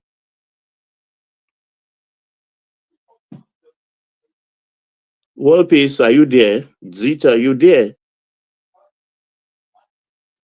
Can anyone hear me? Can anyone? You go ahead. Go ahead, please. Honestly, I don't know what you people are talking about. Well, the thing is, Obi went to Akwa Ibom or Cross River to say that, let me see if I can quote him correctly. If people refuse to count his votes, they will count the people join the votes or whatever. So he's invariably threatening baboon, the blood of baboon and things on the street, just in the mold of Buhari in the earlier part of this I don't century. understand. Please repeat it again. He said if they refuse to count his votes, the people who refuse to count his votes will be counted with the votes. So that means those people will be eliminated. Is that what that means? Of course. Maybe I'm not quoting it correctly. If one man is listening, I think he will quote it as the way he framed it. It wasn't Sahara Reporters. Yeah, let me give it to you, Zeta. So you get the full texture of it. It says anyone who refuses to count our votes will be we will count him along. This is what Peter Obi said. Let me quickly rush through it. It says former governor of Anambra State and 2023 presidential candidate Peter Obi has issued a warning that electoral officials who fail to count votes in the 2027 elections will face consequences. He spoke to a crowd in Akwa Ibom, emphasizing the importance of voter participation and electoral accountability. In the upcoming election in 2027, anybody who refuses to count our votes, we will count the person join. Anybody who refuses to count our votes in 2027, we will count him. The event concluded with calls for citizens and political actors to support a credible and peaceful electoral process in 2027. So that was what he said, and unmistakably are saying that they are going to, if the electoral officials refuse to count their votes, they will count that electoral official join. So I don't think there's too much ambiguity in what's being said there. I didn't understand it this way. Now that you read out what he said, I thought he said we will count the people, because somebody drew my attention to it earlier today. He said we will count the people. I was thinking it's a head count. You see, woman, we have a problem in the world. We actually do have a very big problem. And I will keep saying it because the media is doing a fantastic job in destroying the world. When I mean media, including this one we are in now. For some reason, The technology has amplified the propaganda and the lies going on in the world. The person that told me this thing, I don't listen to Obi anyway. You know me. Yeah. It wouldn't be somebody who would be saying something I will stand and worship it. The person that told me this thing was one of his supporters, and he made it in a way that if they don't count the vote, they will count the people. Like they should do a head count. Like when you go to the polling unit, you count the number of, you know how they did election in those days, head count. That's the way the person presented it to me. And I asked the person a simple question: how are you people gonna do the head count? Because it's not only your party members will be standing on the line. So how would you know who is voting for you that you are going to do the head count? And the person couldn't explain that to me. One man, you see, I said here that I don't know why. Zita, what he's talking about is nothing to do with the head count. Oh. That's I what think the way the person it's quite presented clear. it to me now. It's quite. I don't think. I mean, you don't even have to be clever. It's quite clear, and it's a dog whistle as well, because a lot of people that are not sophisticated enough to know that he was just trying to threaten the space, or they might literally carry out what he was whistling to them. That's the thing now. That's the danger he runs when he makes this sort of unguarded utterances. And it's good they are putting us on notice now. You see,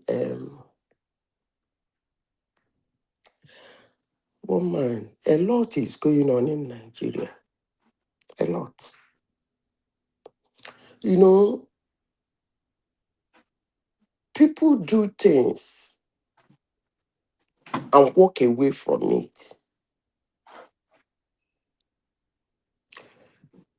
A little word of caution will not even be given to them, let alone consequences or punishment for what they did. But some people will do something. It will be so loud, it will be so contempt. In fact, if care is not taken, it will take their head. Nnamdi Kanu, I said it here. I keep saying it. I don't know why he's still alive. If it is an APC member or Tinubu that made this comment now, the whole papers in Nigeria will carry it, including all the social media, all the look and crannies of the headless mob of ridiculous human beings who want to bring down the image of Nigeria to the ground. Which one is worse? When you see an opportunity, grab it and run away. Is that not what people said in 2023? Hello, I'm still asking. Yeah, he said grab it, snatch it. He said The the presidency is not going to anybody on a platter. The standards are different. It's not served a la That carte. is what I am saying now. Yes, Zita, but how was it presented? How was it presented? Up to today, they're still singing about it. They're still saying about it. But this guy just said this thing. How many headlines had he made? Page 50, page 50 on some random newspaper. That's okay. the So you well, it is actually good because it's good because they are actually making him a persona non grata. It is good that they're not projecting what he said. In as much as they want to hide his foul, his idiocy, they are indirectly making him a persona non grata. But they will not understand that well. When the election day, now let them carry their machete come. You people don't even have an idea what is brewing in Nigeria. I say, don't know. A You lot don't know is what's brewing. coming. Oh. A lot is brewing. But let me say this. I hope that the US personnel in Nigeria is not a bet. It's not what? A bet. You know, I talk a lot of rubbish. Oh. They've been landing since yesterday. I said, I hope it is not a bet. Because do you know why I said that, In Papa? what sense? In what sense? Go ahead. Tell me.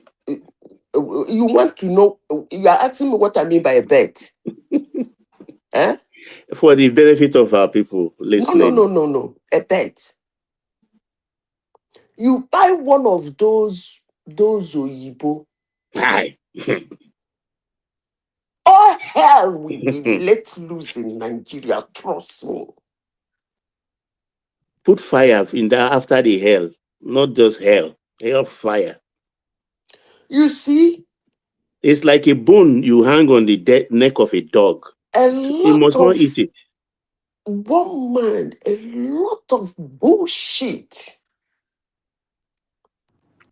is being said on planet Earth today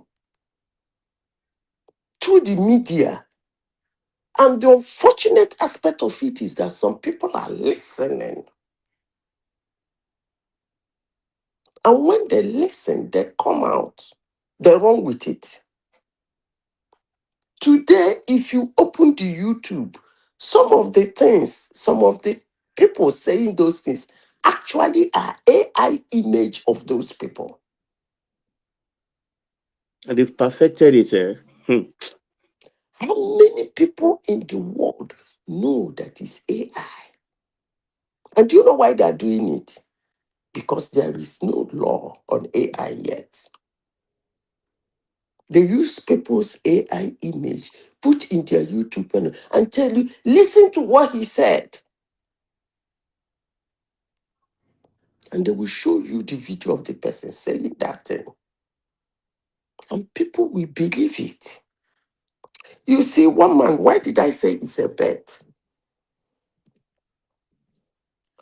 The media, for some reason, either they are being paid, I'm sure, that were paid, that were lobbied, more especially by China, Russia, and other countries in the world that actually think and believe they can fight the United States.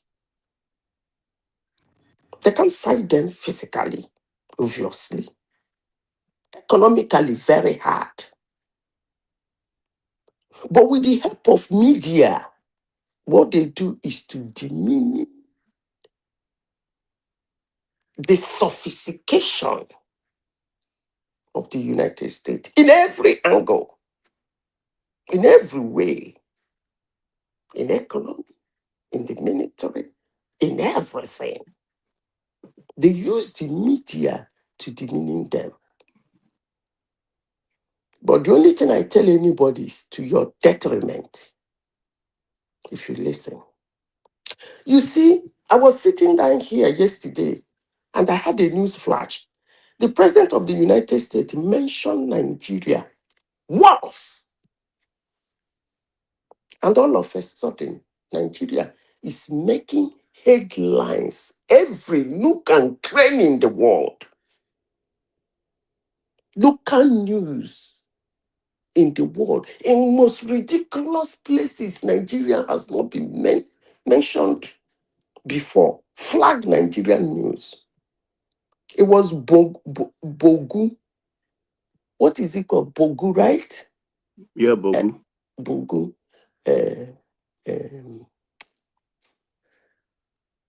Jagbadan of Bogu, right? That's who he is, right? Yeah.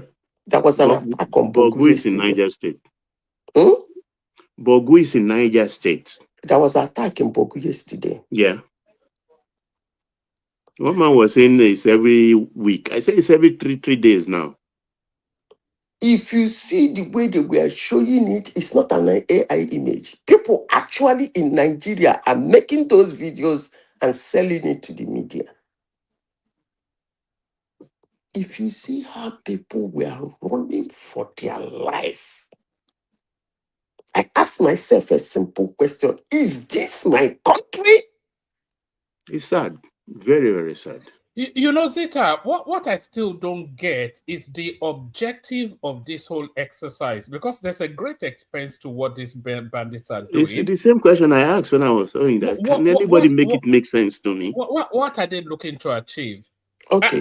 They must know they can't turn Nigeria to some Islamic state now. It's not going to happen. They must know that now.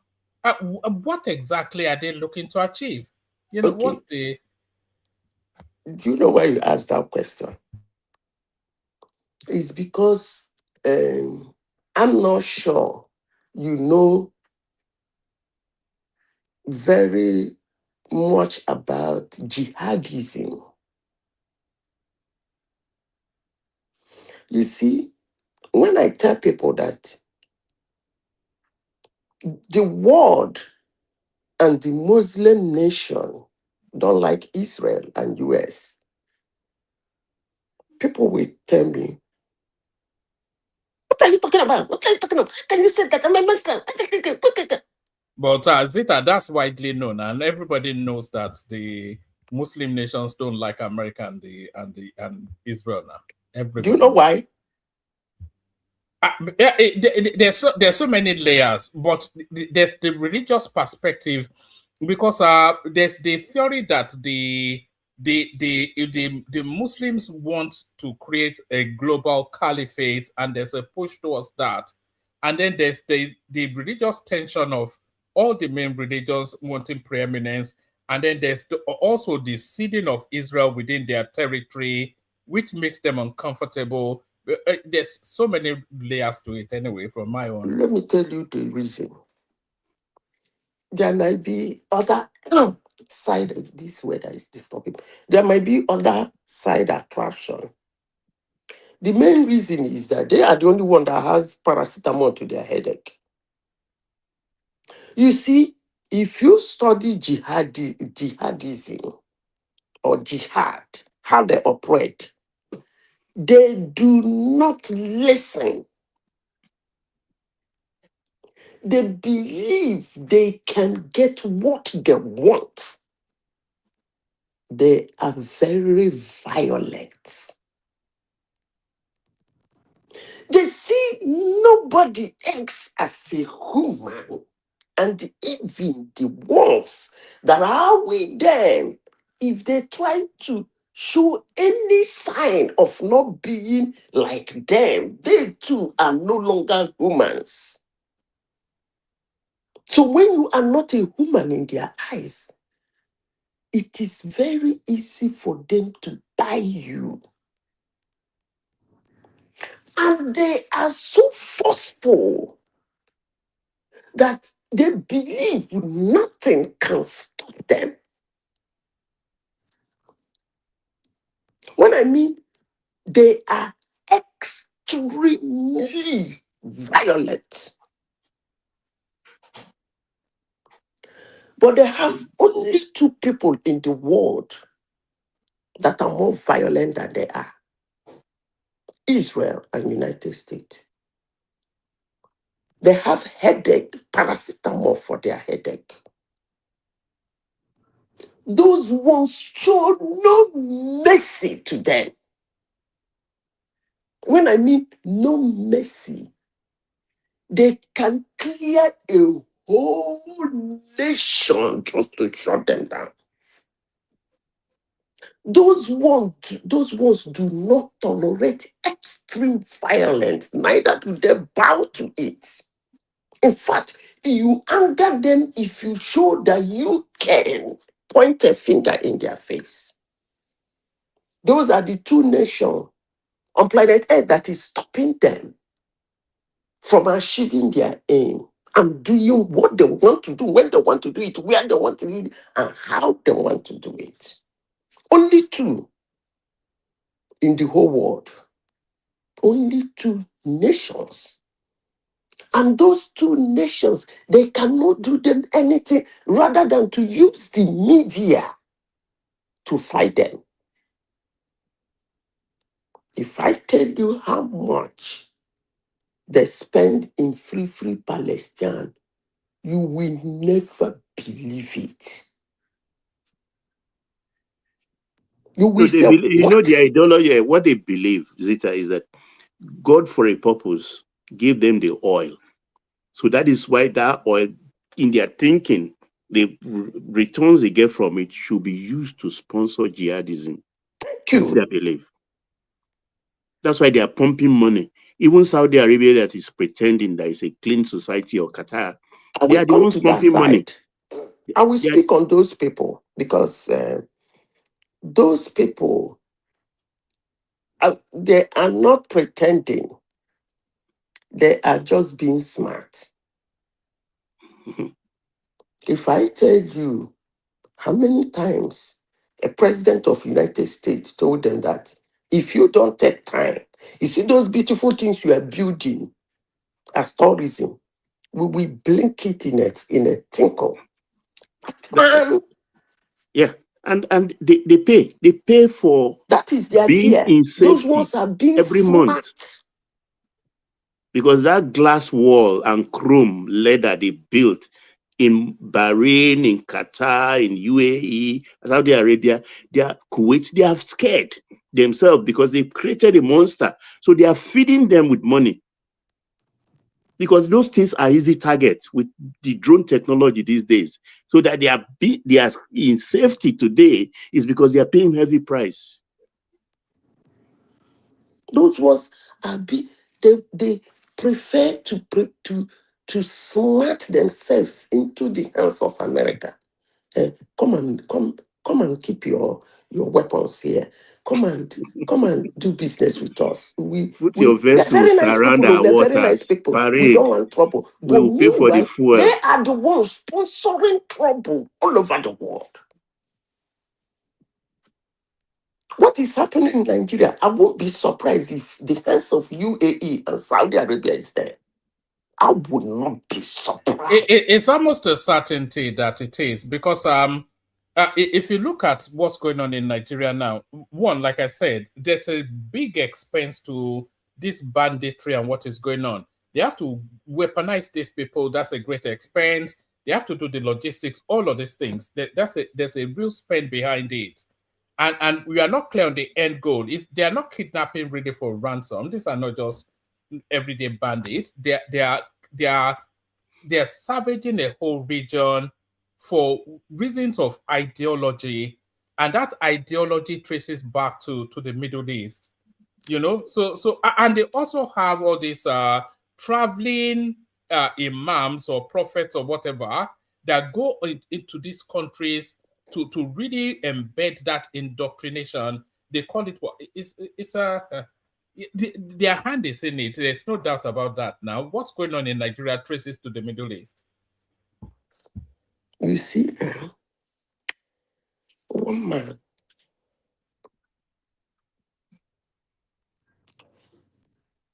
it will take somebody who is what Igbo man called Azwanoka to handle Nigeria. And I believe I still have this little thing in me. I made a comment here as I started this speech. I said, jihadism, even if you are with them, what I mean by you are with them, like you are a Muslim, but you don't actually believe in what they are doing, you are in trouble too. Oh, you are Because not safe. Tinubu is a Muslim. Shetima is a Muslim. This should be a time in Nigeria that Muslims should go about their normal business peacefully. Even expand by having little mosques in villages in Nigeria. Go to their mosque, worship, and go home. If there is any time they would have achieved that in Nigeria, is this period. But hell no. Why? Because Tinubu is not a jihadist. As long as that concerned, he's not a Muslim. So you see, I still believe that if Tinubu have a second term, he might be vicious in his second time in handling this insecurity. Because it takes somebody who will do something very unexpected and very decisive about this recklessness going on in Nigeria. I don't think Tinubu will be able to do that. Why not? I think the problem is bigger than the Nigerian presidency. No, I don't think so. No. I think they will allow him take minor victories, but if he wants to take an overwhelming victory, they will buy him. You see, do you remember they even tried to buy him even before he was sworn in? One man, you remember? Do you remember what caused the war in Rwanda? It's the killing of the president of Burundi. Let them try it. Wait, one man. I didn't say fighting them. That's not what I said. I said something unexpected. Do you know that? Sorry, Zita. Do you know that the source of this extreme fundamentalism that we're seeing coming out of the north? Do you know that a lot of it is embedded in some of their most respected royal houses, from Kano to Sokoto and all over? Of course, I've said it several times here. Yes, so even to the extent of Emir of Ilorin is complicit. Of course it's complicit now. It's from the Sokoto stock now. So how do you move against those spaces? You will unleash an inferno that will consume you and everything in between. It's local government chairman that's in charge of them. Who gave them certificate? Who put the lawani on their head? One man, you don't know what is government to. You don't know what is government. You don't know what is government. If you know what is government, you won't be saying causing this go slow. You see. All right. Let me ask you this question. If there were credible reasons to effect it, can Tinubu effect the arrest of the Sultan of Sokoto? Why not? Why not? You must be joking. Let me tell you. Oh, recently the state governor didn't they try it? I think they suspend him or restrict him to the palace. Something happened. Name is on the table. El-Rufai's name is on the table. Let me tell you this, woman. As I said before, there is only 2 countries that in the world today that is protecting this planet Earth against them. Only 2 out of 100 and something, 200 and something countries in the world. It is only 2 that is protecting them. Now, let me tell you something. You see, these 2 countries have an antecedent. Their antecedent is doing that thing that every other person in the world believes. If you try it, the sky will come down. If you try it, the whole world will come against you. They're going to try it anyway. And the sky will not fall. We saw that in Venezuela. Thank you. Venezuela is not the first time they did it anyway. They did it in Panama. They did it in Grenada. They did it in Libya. You will say, how dare they? Is it people will come out in the media and screw trash? Even some Muslims today who hate America with a perfect record are still whining about Venezuela. They said it's supposed to raise dust in the world, but everybody kept quiet. Because everybody can only talk. But when it comes to action, it's only these 2 guys. They will woto you. When I mean woto, they will woto. they will so deal with you that even the person that said they can't will say, eh, and run under his bed. So don't say a sitting president can't. When you read the spiritualism hierarchy, after the creator is the government, that's one thing humans don't seem to understand. Let me repeat it again. If you After look at God, the na government now. hierarchy of And if spiritualism, it's only the kingdom of heaven, kingdom of God that runs on righteousness, the kingdom of earth runs on violence, and the violent taketh it by force. finish. You finish my submission. So don't say he can't. This one, America is coming in. As I said before, I talk a lot of rubbish. I hope it's not a bet. No, that's why Because they are going to meet their destruction, because these they will be people so that run, tempted. carry gun, Just people are let running. one official drop. You look at people who are shooting. Number one, even me, when they watch military do training, I can shoot better than them. They are not trained. They're not that cool. You can see that it's just somebody who pick a gun and want to act just to kill. And those kind of humans cause what they call reckless mayhem. They cause what I call mistake of the millennium. Because as they're running, jihadism want to show you they are extremely powerful and nobody can stop them. That is their ideology. And they do that and hit one American, boom. Tinubu will tell you I people, laugh. sorry, you, That I will be the cannot fight them beginning. all. I beg you now. I know they. But the consequences will consume Tinubu too now. The How? How? It goes just to prove what he's been suffering all these many Let me months. tell you something. The only consequences that will consume him,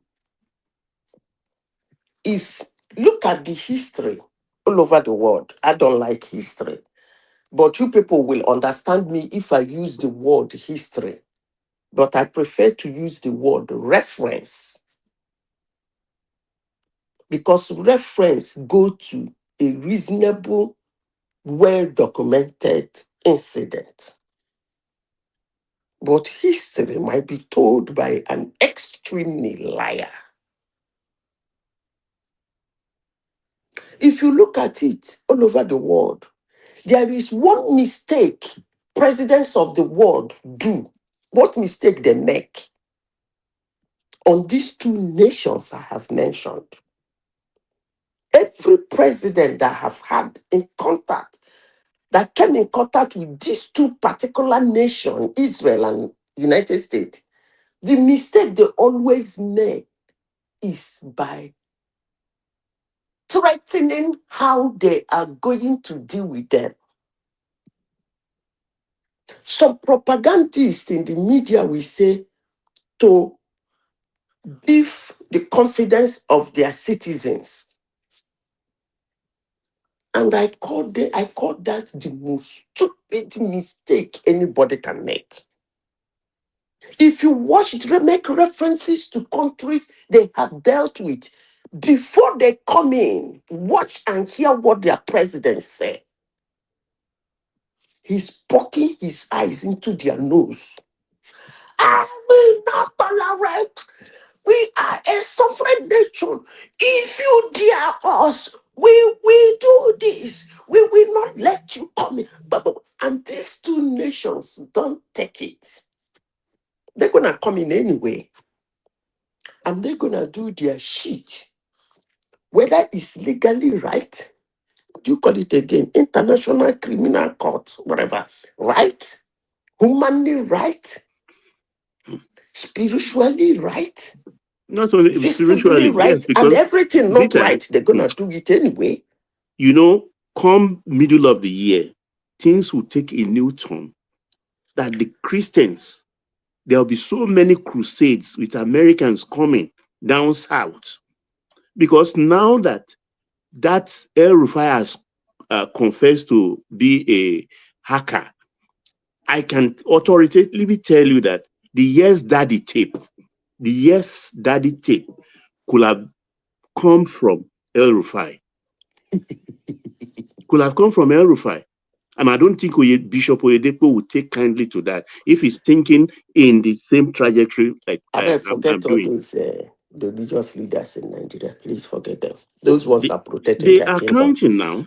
I They don't are want to counting. talk about them, please. You know, there are some people that have repelled me so much in life that when I talk about them, people like Obi, people like pastors in Nigeria, when I talk about them, I talk about them as if I'm going extreme because they have Zita, repelled me. take it easy. Touch not my anointed. Touch not my anointed. And do then my prophet no harm. it I do became my prophet a no harm. situation where people see me as a devil, as a witch, as an occultist. That is not where I want to That's go a new now. one. Let me remove the pastoral and the political aspect of the shenanigan. Let me first what I'm talking about. You see,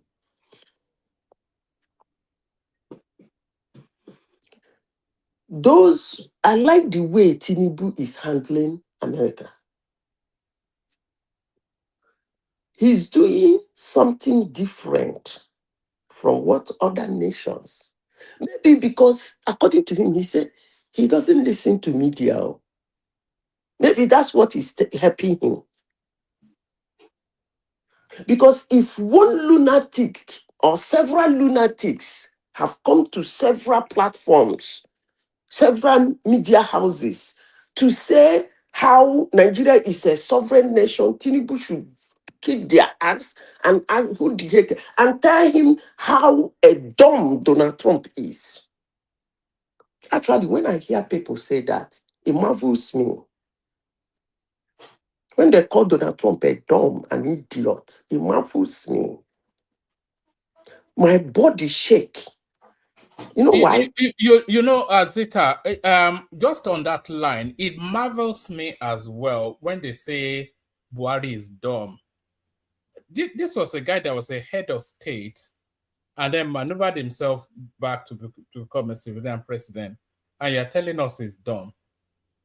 Apart from that, in a country as gifted with people as Nigeria, that guy rises to the top twice, and you're telling us he's dumb.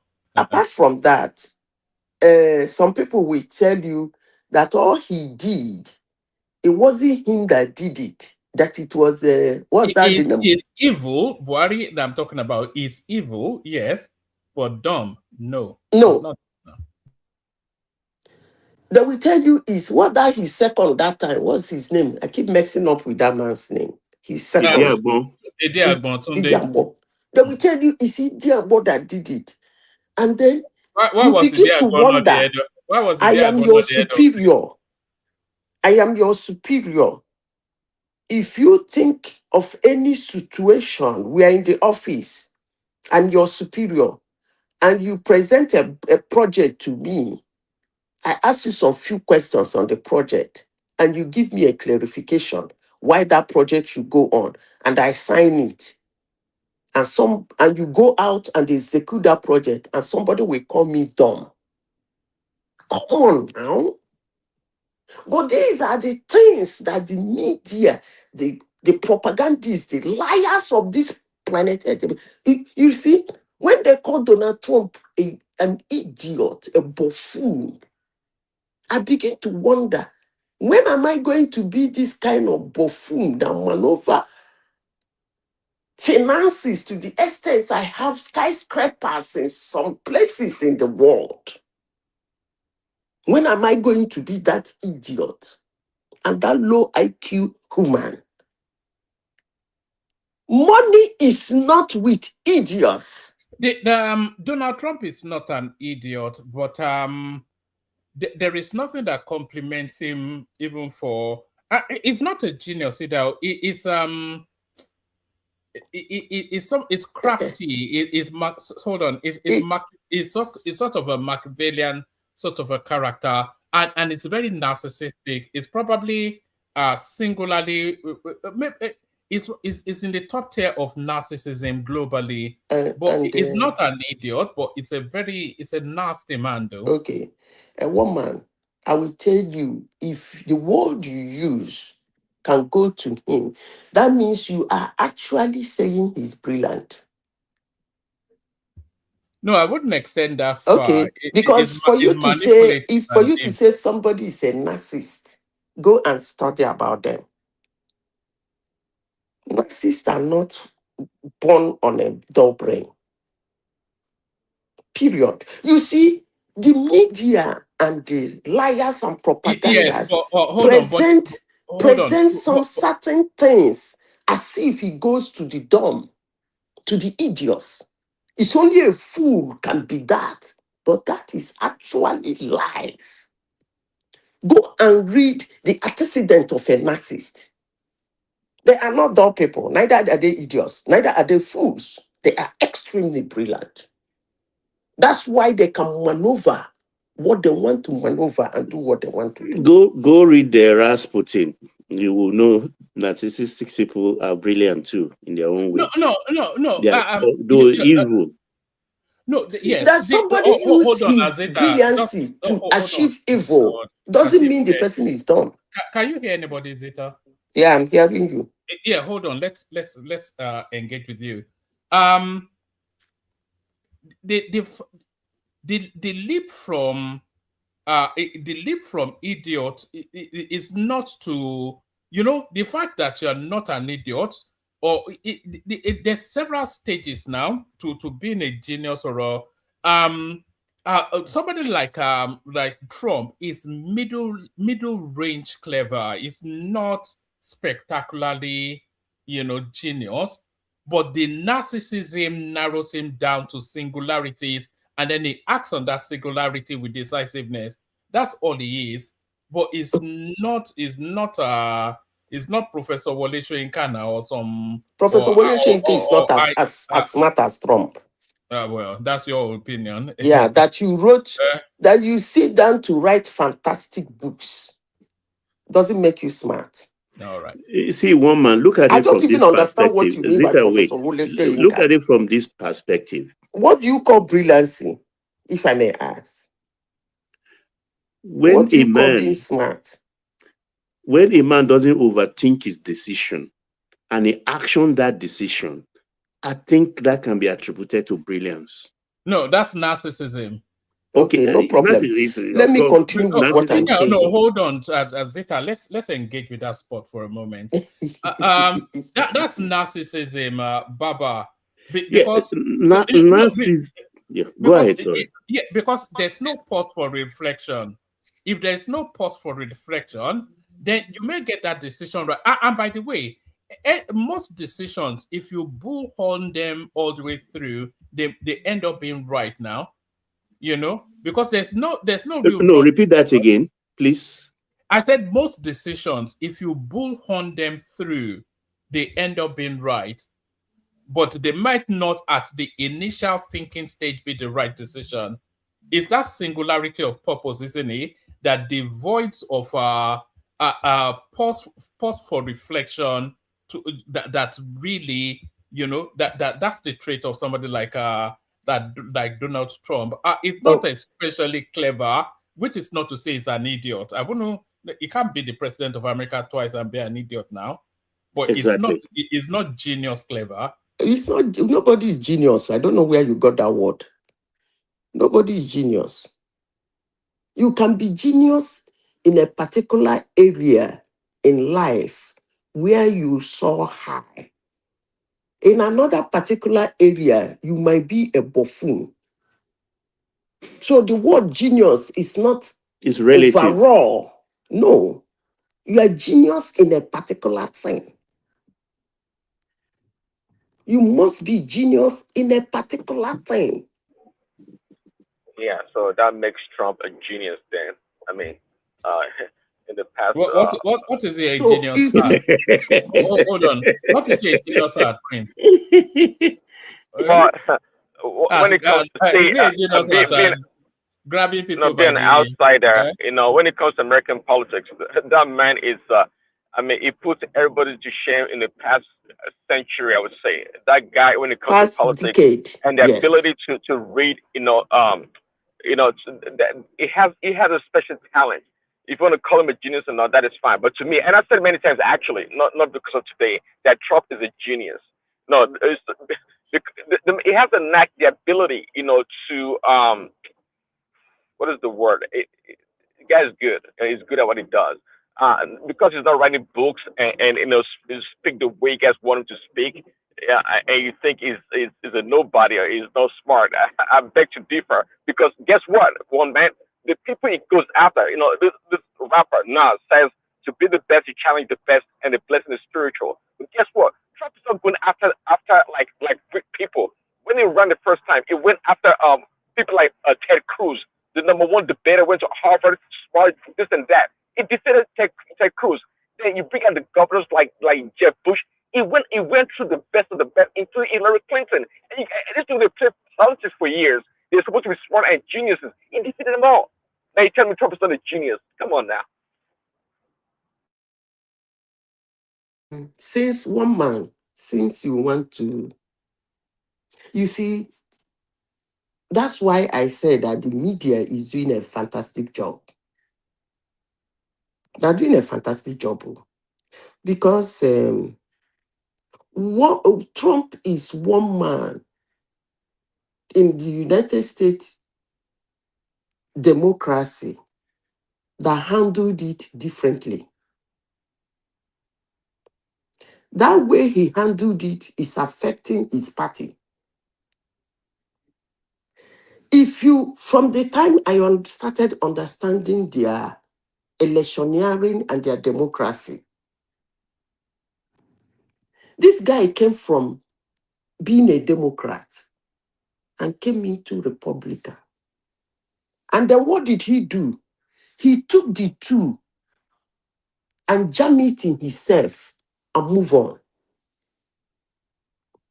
And that thing generated a lot of support for him. And again, a lot of confusion that even the media didn't know how to manage. And you call that person an idiot. A man that we tweet and tweet and tweet. Let me finish. Tweet and abuse you, abuse him. And then the next time you tell him you are coming to see him, the whole world will be expecting chaos as usual because they have tagged him a chaotic person who can tell you anything, say anything, and fight you anywhere. He dwindled them and do a different thing. And you call that person an idiot? A fool? Nobody has called him a fool. He became somebody who is unpredictable, is a genius. That is one of the antecedents of geniuses. No. Okay, let me chime in here. If you want to, let me finish before I lose my thought.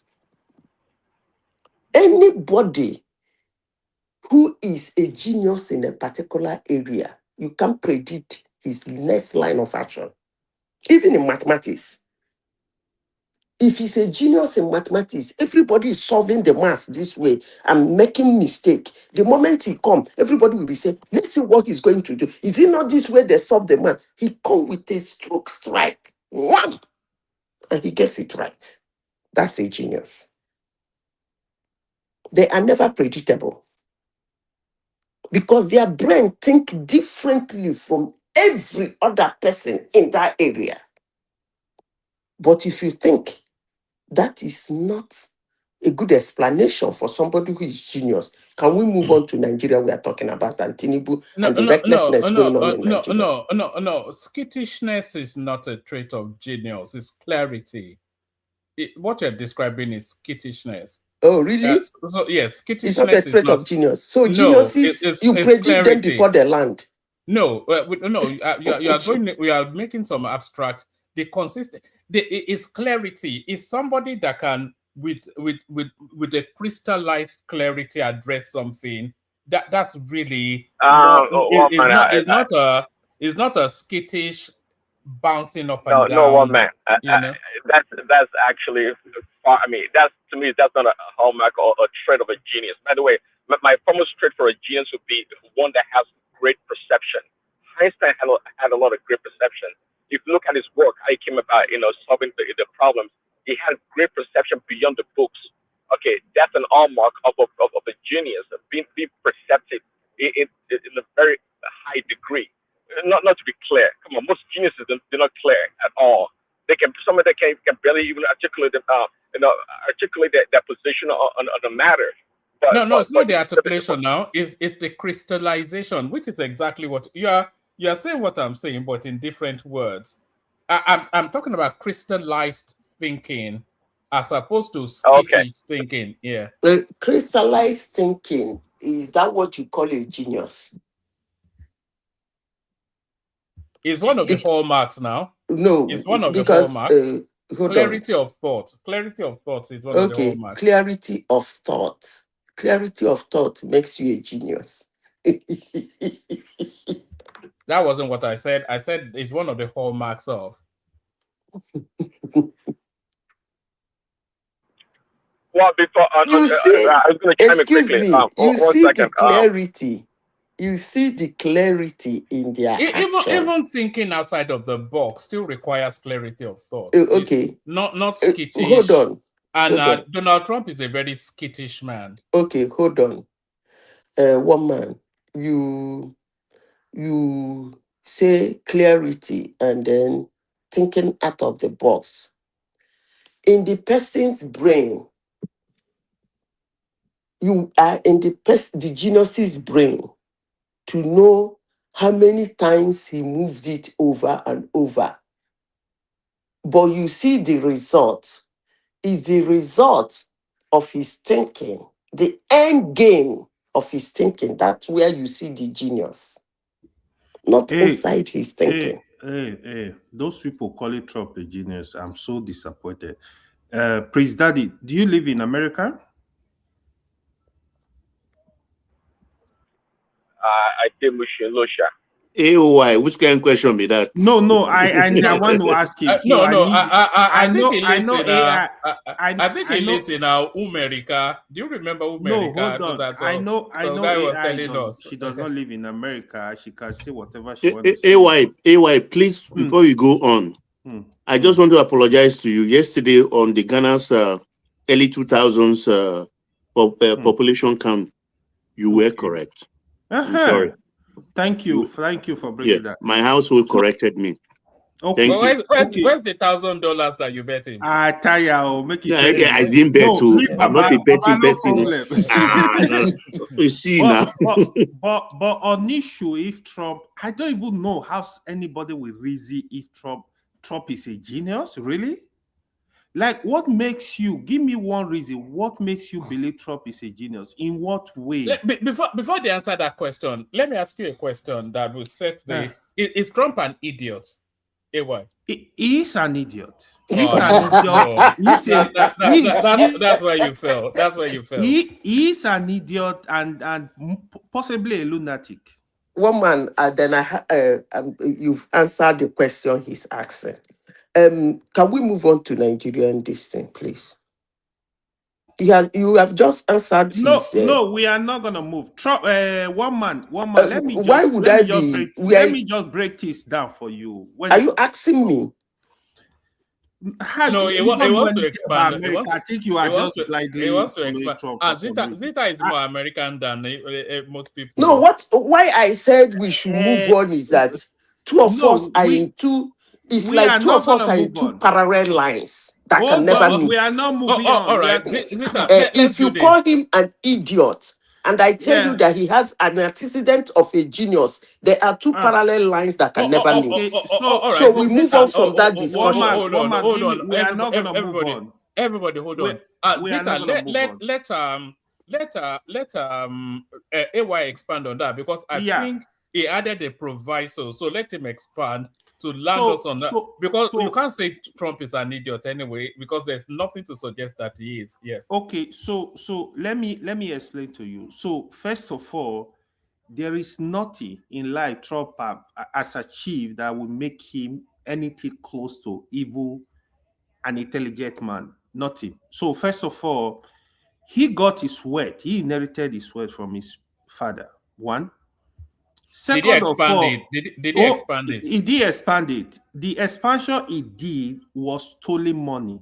So when you call Trump a genius and you refuse to call Hush Puppy a genius, then I will have problem with you. One man, you can fact check me as Hush Puppy is a genius. Hush Puppy is not an idiot, though. Wait now, wait one man. Wait one man. When you go fact check me, Trump, since they added over the wealth from his father, Trump has filed for bankruptcy up to 6 times in America. That is how he duped the system. That's not genius. It's just like say, oh, our Yahoo boys that are stealing people money in Nigeria, they are genius. People praise them. Genius in what? In what? In education? In what? Exactly. I mean, Trump is a rogue, man. Like, if you know people that have worked with Trump, what do you think the leaders in America, the past president, nobody want to associate with him? Even the Republican leaders, they avoid this guy. So let me come to economy. This 1 year Trump has been in government, go and check the American economy. People are easy to criticize other countries. Go and check what is going on with American economy right now. One man, I'll be back. The unemployment is on the high side. Not only that, the cost of, you hear him talking about tariff. What happened with tariff? That's why I was asking Prince Daddy, that is also calling Trump genius, if he lives in America. If you go to the stores today, things you buy $5 ordinarily, they are like $6-7 right now. In fact, some the price increase is quite high. So I don't know what he's doing. Like, you having more homeless people. Price of houses, price of rent are going up. Confirm this information. All of you have friends in America. So anyway, so wherever you live, I guess the price of commodities are going down, right? You guys are living in largesse, right? Is that what you're saying? Which commodity? So you see, this is the argument. Your argument now is kind of dumb, because Trump distorted the world stage right now. So how you need to ask yourself what makes the price of goods increase since Trump came into power? That's the question you need to ask yourself. One of the reasons was the so-called tariff. If you are a genius, where you are imposing tariff on countries you are doing business with, you should know that who is going to pay for the differences. Who is going to pay for that tariff? You have a very limited knowledge of what you're talking about. Hold on. The price increase and inflation we're talking about started from Biden's administration. Okay, I was here when we saw a price of a dozen of egg went from $3 something to like almost $11. So you don't know what you're talking about. You have limited knowledge. And number one, it's quite clear that you don't know how bankruptcy works. What do you mean limited knowledge? I give you the number. I'm giving you the number. You hold on. I'm just entertaining you. I know you don't know what you're talking about, but that's okay. Hold on. He knows exactly what he's saying. Who is that interjecting me? Let him learn. Don't mind him. He's a black follower. He's calling Trump a genius. MAGA, Mugu that calls themselves MAGA in America. You guys are Mugu, not MAGA. They are more. What's that? You know, the person talking, you're not talking to obedience, so be careful. No insult here. No insult. Where are you the person in America? Where is the same economy? Respectful. Where is the Okay, you're not economy? talking to obedience. So, Prince Daddy, you are respect People are talking out of it. You don't talk about that thing. Respect yourself. Go easy on Prince Daddy. You are AI should not come here and be talking. Yeah. Don't easy on me, Papa. Respect yourself if I come down on you. Okay, I don't do that nonsense. You're not talking to obedience, okay? You blame me Biden for everything. People, you blame me for their thing. You blame me for the attacking of Trump. Okay, you say things you are wrong. You blame the PDP. You blame PDP for what is committed 60 years ago. Omar, thank you. Okay. So I don't know why you're talking about obedience. I don't know what was business between me or whoever obedient Tinubu. I don't know. No, because Omar is talking loose. Saying my guy's local. So I'm not buying something. I don't okay? What he's saying is Omori is turning it into a street fight, like the obedience. Yeah. So I can go there and insult you too. So let's not go there. Respect yourself. I don't play that. Respect yourself. You're not talking to obedience. Yeah, be courageous enough to say the truth. Even if it hurts you, say the truth. Well, let it be truth in your own head. Let it be truth in your own head, okay? Hold on. Let me finish. Wait. One man need to just finish. hold on. They will not. Just hold on now. You still have the floor. What Prince Daddy is saying to you, on this platform, only two people can give us a real lived experience of America. That's Prince Daddy and Baba, because they live there. I live in America. What are you talking about? You live in Canada.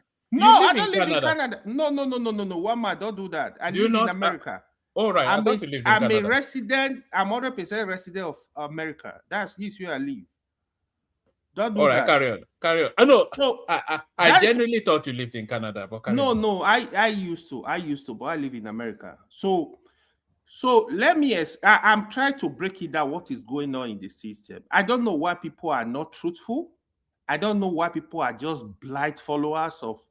If Baba live in America, Baba know what I'm talking about. So I know Baba can stick to issues. So the tariff he imposed on country is American. The common Americans are paying for it. One man, let me let you know this. Obama introduced the Obamacare, which is the Save Act. Like what used to happen, right? The poor, the less privileged, they were on this health insurance scheme, pay for maybe I have a friend that was on it, like say $200, $300 a month. You know what Trump did? Trump decided to stop that. People are paying $1,000 plus average. Nobody is paying less than $1,000. Of course, a lot of people cannot afford it. They have to move out of that plan. That is actually more than 20 million Americans are losing health insurance. If you live in America, health insurance is one of the biggest trouble.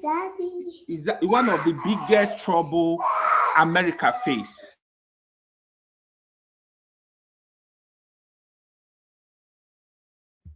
You say now you've been called out. Sorry, I'm almost trying to keep this. We don't want to listen to lecture about. You will talk. You will have your time. Just talk about Trump is a genius or not. You are not the one to lecture me or Baba about your lived experience in America. Trump is worse than an idiot. You can have your own perception about it. Trump is worse than a buffoon. You are entitled to your double opinion. It doesn't matter. I'm not following. Trump is worse than an idiot. Trump is worse than a buffoon. See. You know, the one that was insulting your governor the other day, and when enigmatically insulted you, took your personal. You want me to come and you're quick to insult people, but when it insults you and your governor and your people, you take it personal. You want me to come and hit my governor and mindful of yourself and your mouth. I'm not like you. Prince Daddy, you will speak. You hold on. I need to explain to one man, because you guys are just lying to one man here. I needed to explain what is going on. You have to speak to this issue and speak here, right? So don't worry, we are here. So that health insurance is a mess right now. I don't want to talk to him about the immigration. People know what is going on with immigration all over the world, but whatever. I don't want to really speak about it. when it comes to the economy, like I rightly said, people are losing jobs. In January alone, over 109,000 Americans lost their job. Fact check me one man. This information, they are not hidden, they are online. You can Google it up, check ChatGPT as we speak. They will give you those information. So the system is tough right now. Things are not as rosy. If you understand the economy, for the Fed to cut interest rates like consecutively, that is a signal of a sick economy. From the last 3 Fed meetings, they've been cutting interest rate, except the one that was held in January. That was the one they kept interest rate the same. For the past 3 or 4 Fed meetings, they've been cutting interest rate. Interest rate cut is a sign of sick economy. If you don't know, that's just a basic economy. So Trump has not done anything that will even shows that he even okay, I think okay, that's fine. You know, let me finish. He wanted. You take it too long, man. We don't have time for this nonsense. Come on. I mean, we heard you. The notion that you say you have to judge it is fine. I mean, hold on now. Wait, AY, hold on, AY. Round it off in 2 minutes, and then Prince Daddy gets the right to reply. Omori can chime in. I think Mike wants to come into that conversation as well. Yeah, so 2 minutes. As long as they stick to fact. Let me tell you on the election. Right now, go also check this video online. Trump is scared already that he's going to lose the midterm. They have to do everything to win the midterm. He's scared already. I will tell you this. For the past, since middle of last year, all the elections that have been conducted, they conducted one in Virginia, New Jersey is a Democrat area. Even the last election, last couple of weeks ago, that was conducted in Texas, Republicans lost that election because of the madness of Trump. Listen, Texas is a pure Republican state. Democrat winning election there is as hard, it's very difficult. They just lost that election because of Donald Trump. So Orange Man bad. We got it. Orange Man is bad. It is the worst person in the world. That is fine. Let's move on. You hold on. Why are you aggressive? Hold on. So because he's spewing garbage. That's why. You know. Let's move on from it. If it's bad, Trump is bad. I don't care. I mean, even if he saw Jesus Christ, I wouldn't care. So I'm not sure exactly what you. All right. That time I give to me. He's targeting me too much. All right. Wrap it up in 1 more minute, and then good. Wrap it up in a minute. But AY, you like to take too long to explain simple points. Sometimes just make your point. I know. It's answer the damn question. Like we have lectures. You don't need 2 minutes to make a point. You don't need 2 minutes to give long explanation. Just land the point. Okay, my guy. Okay. No, I'm not against your point, Shabo. I'm just trying to give you advice. Sometimes it takes too long to make simple points. Is this guy that I wish okay, no problem. So that election, Trump is actually scared of midterm as we speak, to the extent that he's looking for a way to cancel midterm in America. This guy does not obey. And you still call him an idiot. This guy does not obey laws. He's behaving like one African dictator. Even at when he was in power the first time, I said this to people: if Trump was an African leader, he will never leave power. He will never leave power. So people that think because he's doing dubious things, his intelligence, he's a genius, then they should praise people like Uganda president that have stayed in power for 40 years. They should start praising people all like right. president that have stayed in power. So that's enough. The conclusion of the matter is that if that is the conclusion of the matter is that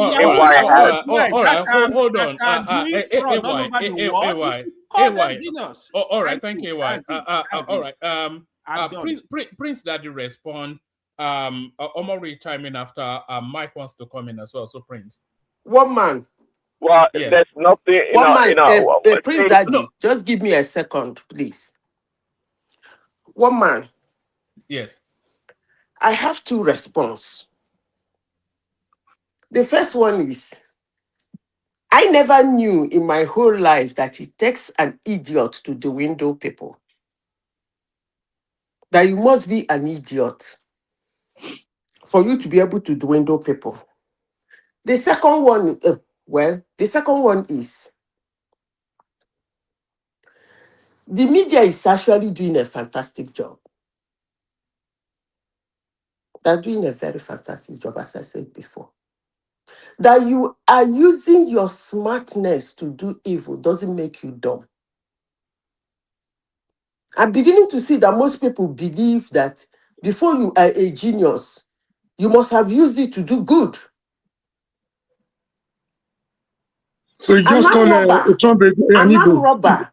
That no, guys. Let Prince Daddy respond, and an then armed robber that went to steal, plan his way, went for a successful game, and come back. That he did that successfully and smartly doesn't make him a dumb. He's smart. All right, Zita, let Prince have his say, and then I think Omori wants to come in as well. Prince.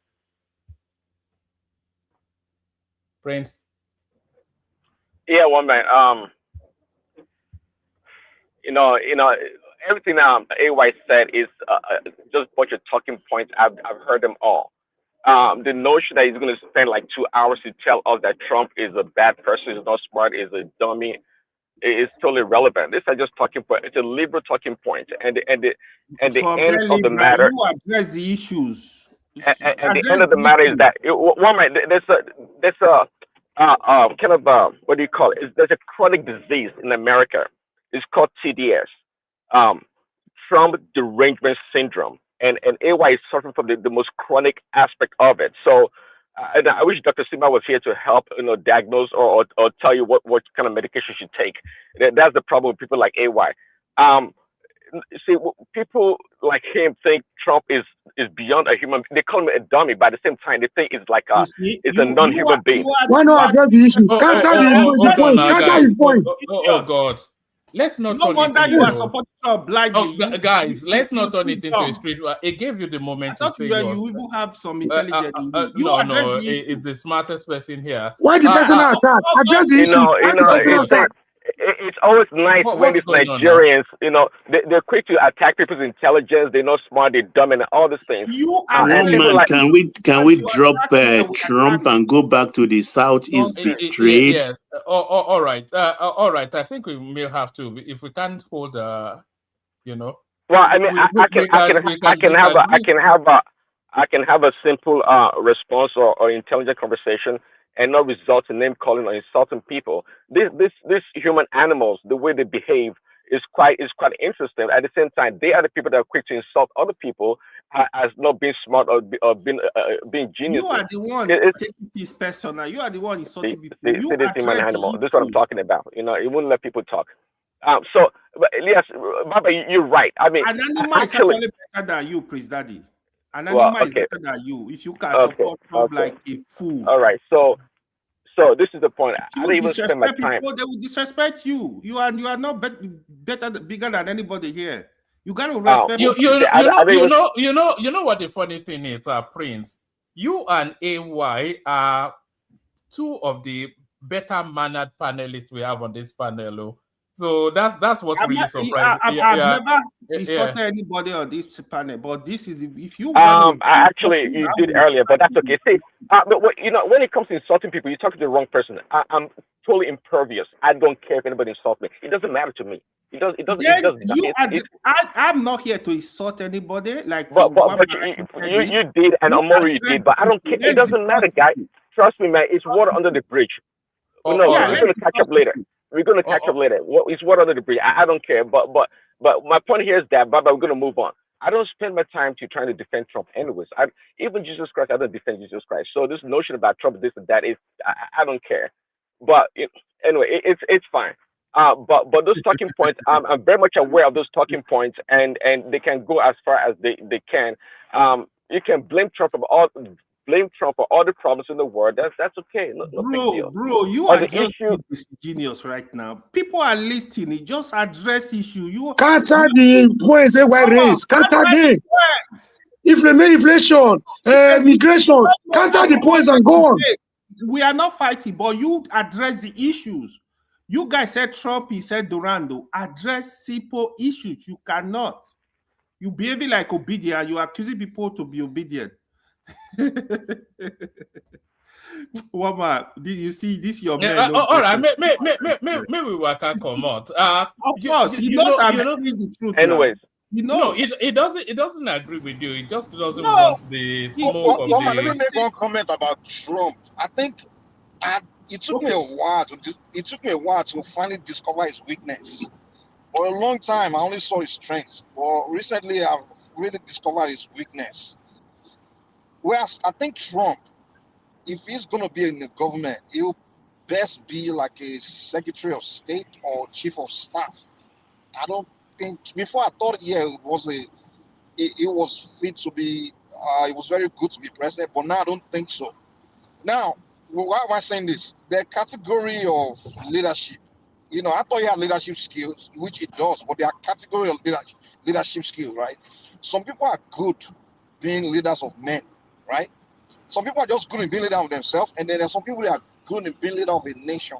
I think where Trump fits, where I think is a very good leader, he's a very good leader of men, but I don't think he's a good leader of a nation.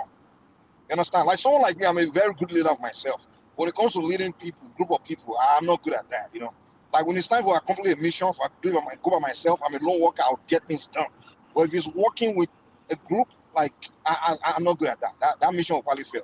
I'm a little tolerant for patient for people. You understand? Now Trump, he's the kind of guy where you give him a team, he will make sure that team get the job done. Squad of people. He's making his ministers work. People under him, he's making them work, get the job done.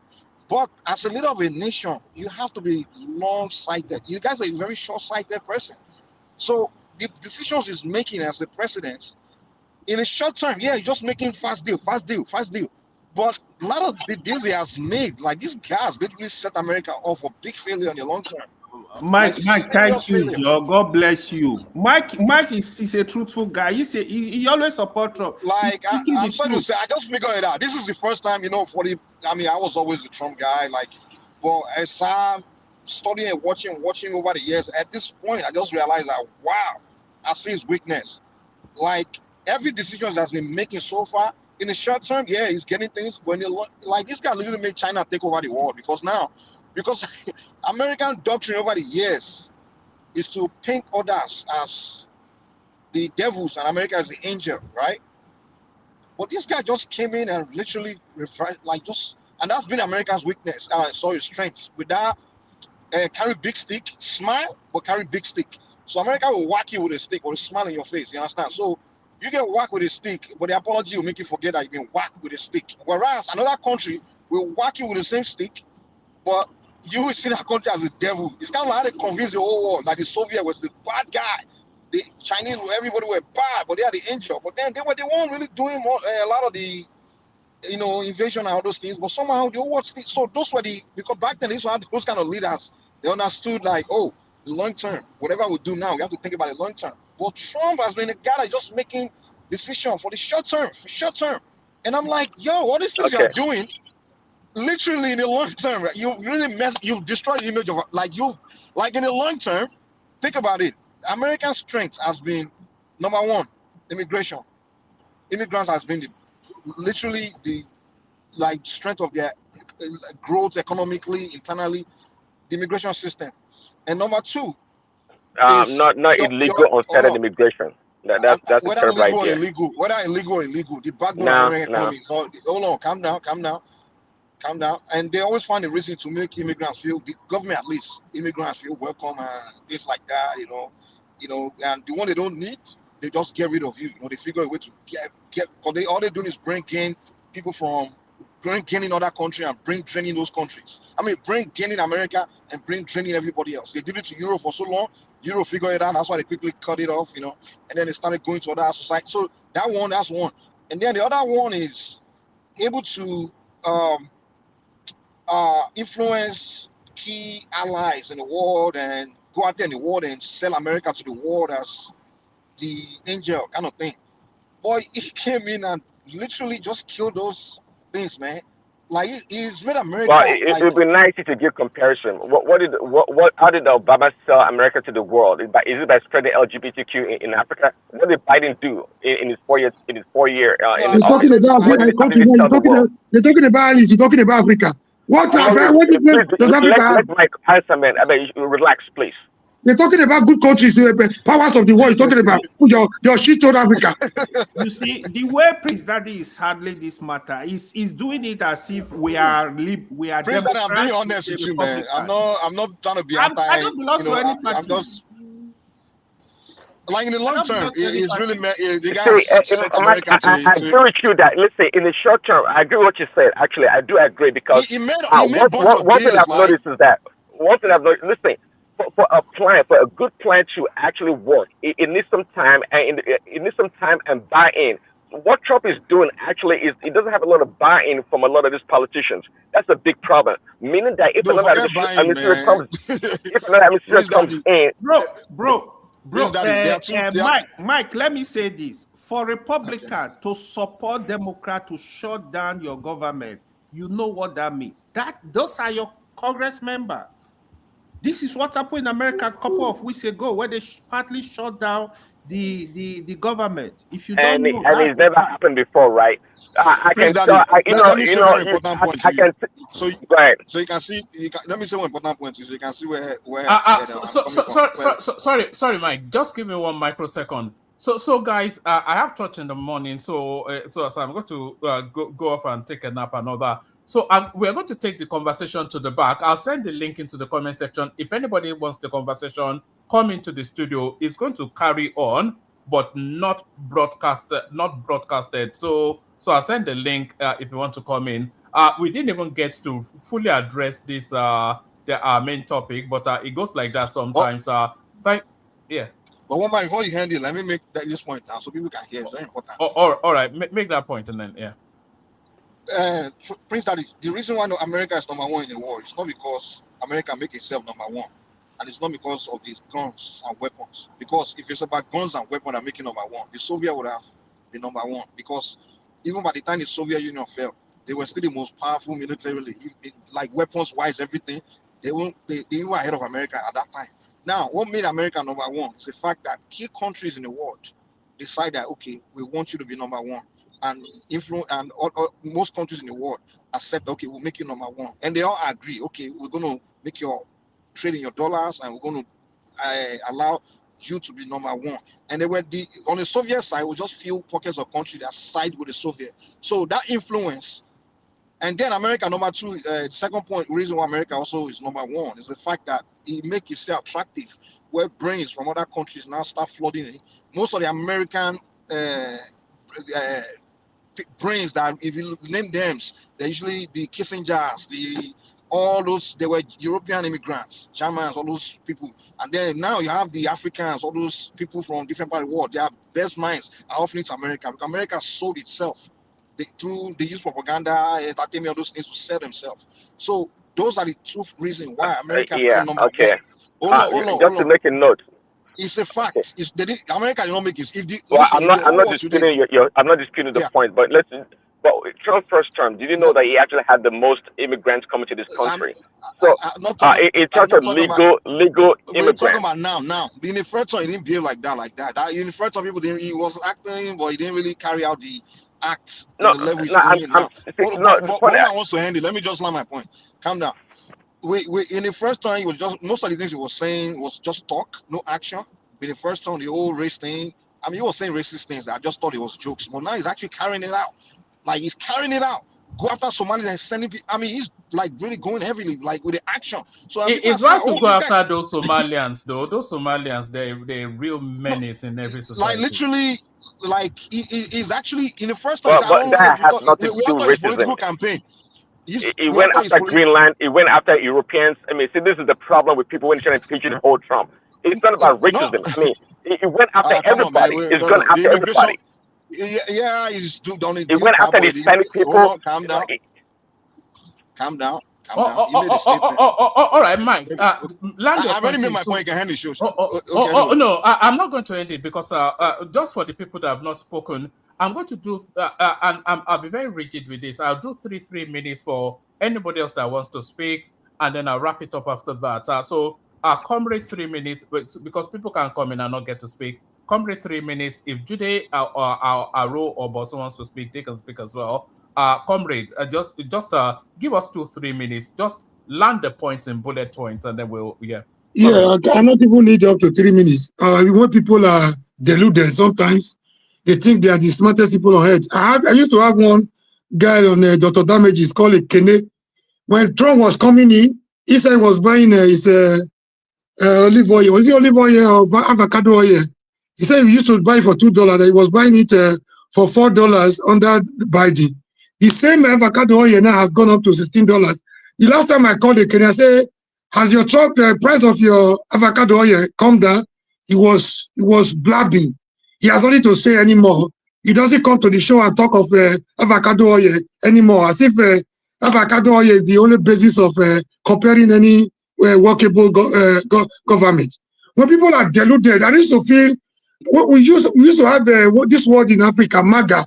If somebody is a mugu that is gullible for fraud, we call them MAGA. So when they brought it to America, I thought it was going to mean a different thing in a different country. I didn't know. Basically, they were referring to the same thing. Mugu, in the true sense of it. They follow whatever Trump says sheepishly. They accept everything from Trump, hook, line, and sinker. They don't want to see anything wrong with whatever the man does. The point the last speaker was trying to make is that the strength of America, the real strength of America is not even in their economy. It's not in their military. But what they're able to do with their allies across the world. The getting of Osama bin Laden, it was not determined by their intelligence and their military strength. But what they were able to do through other people outside that. Because one thing with America, a safer world, other countries means a safer America for them. This bully, this racist, that is not even from here. With their German style, he's destroying everywhere. People are there applauding him. You busting off, he's taking over everywhere. Who gives him that moral authority? Who gives him that authority to go to invade another sovereign country without questioning? You hear applauding him for doing nonsense. You thinking he's smart. And there's the mother that just spoke last was about telling us that he's being criminally smart is what leaders do to be popular leaders.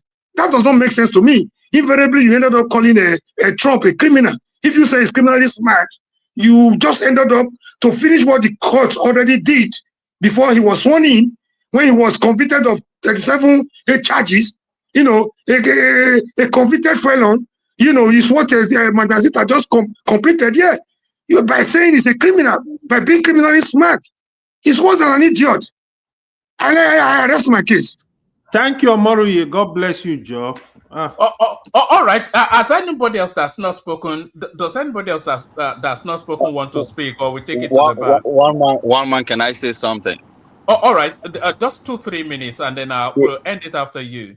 Yeah. You see, I'm a silent follower. I've been following you. We'll still be in the back talking, so anybody that still wants to come in. Yeah, carry on. No problem. I'm the only Cameroonian that have been a silent follower of your panel for a very long time. Maybe older than other people on this panel. I'm also following your panel because me being a Cameroonian, Nigerian being an enemy, I want to know their tactics, what is going on in that country, so we can fortify Cameroon, so we can fortify Cameroon for any incident that can happen in Nigeria. We are protected in Cameroon. Also, I've been in United States. I came in during Obama's tenure in the US, and that's to tell you how long I've been in the United States. It's rather unfortunate that you have people that are just coming into America a few years ago and they are talking about American politics, not versed with just being, just seeing what is happening. They feel like they have the upper hand to speak about American politics. You see, in particular, I can compare the two because during the Obama's era and what happened during Trump, and when Trump came back again after Biden, I will tell you that the Democrat did that. It's a party that most Africans pursue when they come into this country, because these are a party that gives food stamps to these people, right? So once they, I mean, the longer they stay, and they start realizing that they don't live on food stamps anymore. So they start seeing the realities of Republican. I am a full-blooded Republican candidate. Not a candidate, but a person that admire that party so much. So I'm going to tell you what Trump is. Trump is what Trump is doing. Obama invaded most African countries. If I tell you, he invaded Libya. He was one of that person that went into every African country and tried to impose GAY, if I say so, or other policies that Africans did not need. He was one of the guys that caused confusion between European countries and North Korea and all of that. And when Trump came into power, Trump was the first American president, if not first, when and met North Korea, tried to create peace. You know, right now as we speak, he has also created a group of peace people to make sure things are going well in the Middle East. You see, this is a guy that is trying to take out the United States military that fought for a long time in the Middle East. He is bringing them back. You know, he's trying to curb immigrants coming into this country. He's doing a lot of things. Someone was talking about prices of food are expensive. And somewhere, if you live in a city that is majority full of Democrats, and the things are going to be expensive because those guys are living on food stamps, you know, but I live in a Republican state. Things are really cheaper. You know, and there's peace. And that's what most Republican states stands for. You Where know, do you live? in Can you tell us where you live, please? I live in Utah. I live in Utah. I'm not gonna sit here and not tell you where I live. I live in Utah. Texas is a Republican Let me state. finish, man. Let me finish. You see, most of these You feel Africans rubbish. running Just their talking mouth. black. They will never live in a democratic state like Chicago. They will never live there. You will see them living in Texas, in Republican state. You will never see them live in Chicago or probably New York or those places because Democrat or those people have destroyed those states. So we are proud to live in Republican state because it's more safer. Republicans have made it in such a way where you can walk down the street and do not fear of your own life. And that's why people love Republican Party and what Trump is doing. You're talking about Trump now. You're talking about Republican Democrats. But thank you, one man. This guy, shut your mouth. This guy, shut up. Shut up and stay quiet. We are not talking Republican versus Democrats. We are just giving analysis of. Yeah, but my analysis is that what Trump is doing when it comes to immigrants. No wonder you have 92 years old as your president. You still voting for another 8 years. No wonder you have 3 years as your president. Idiot.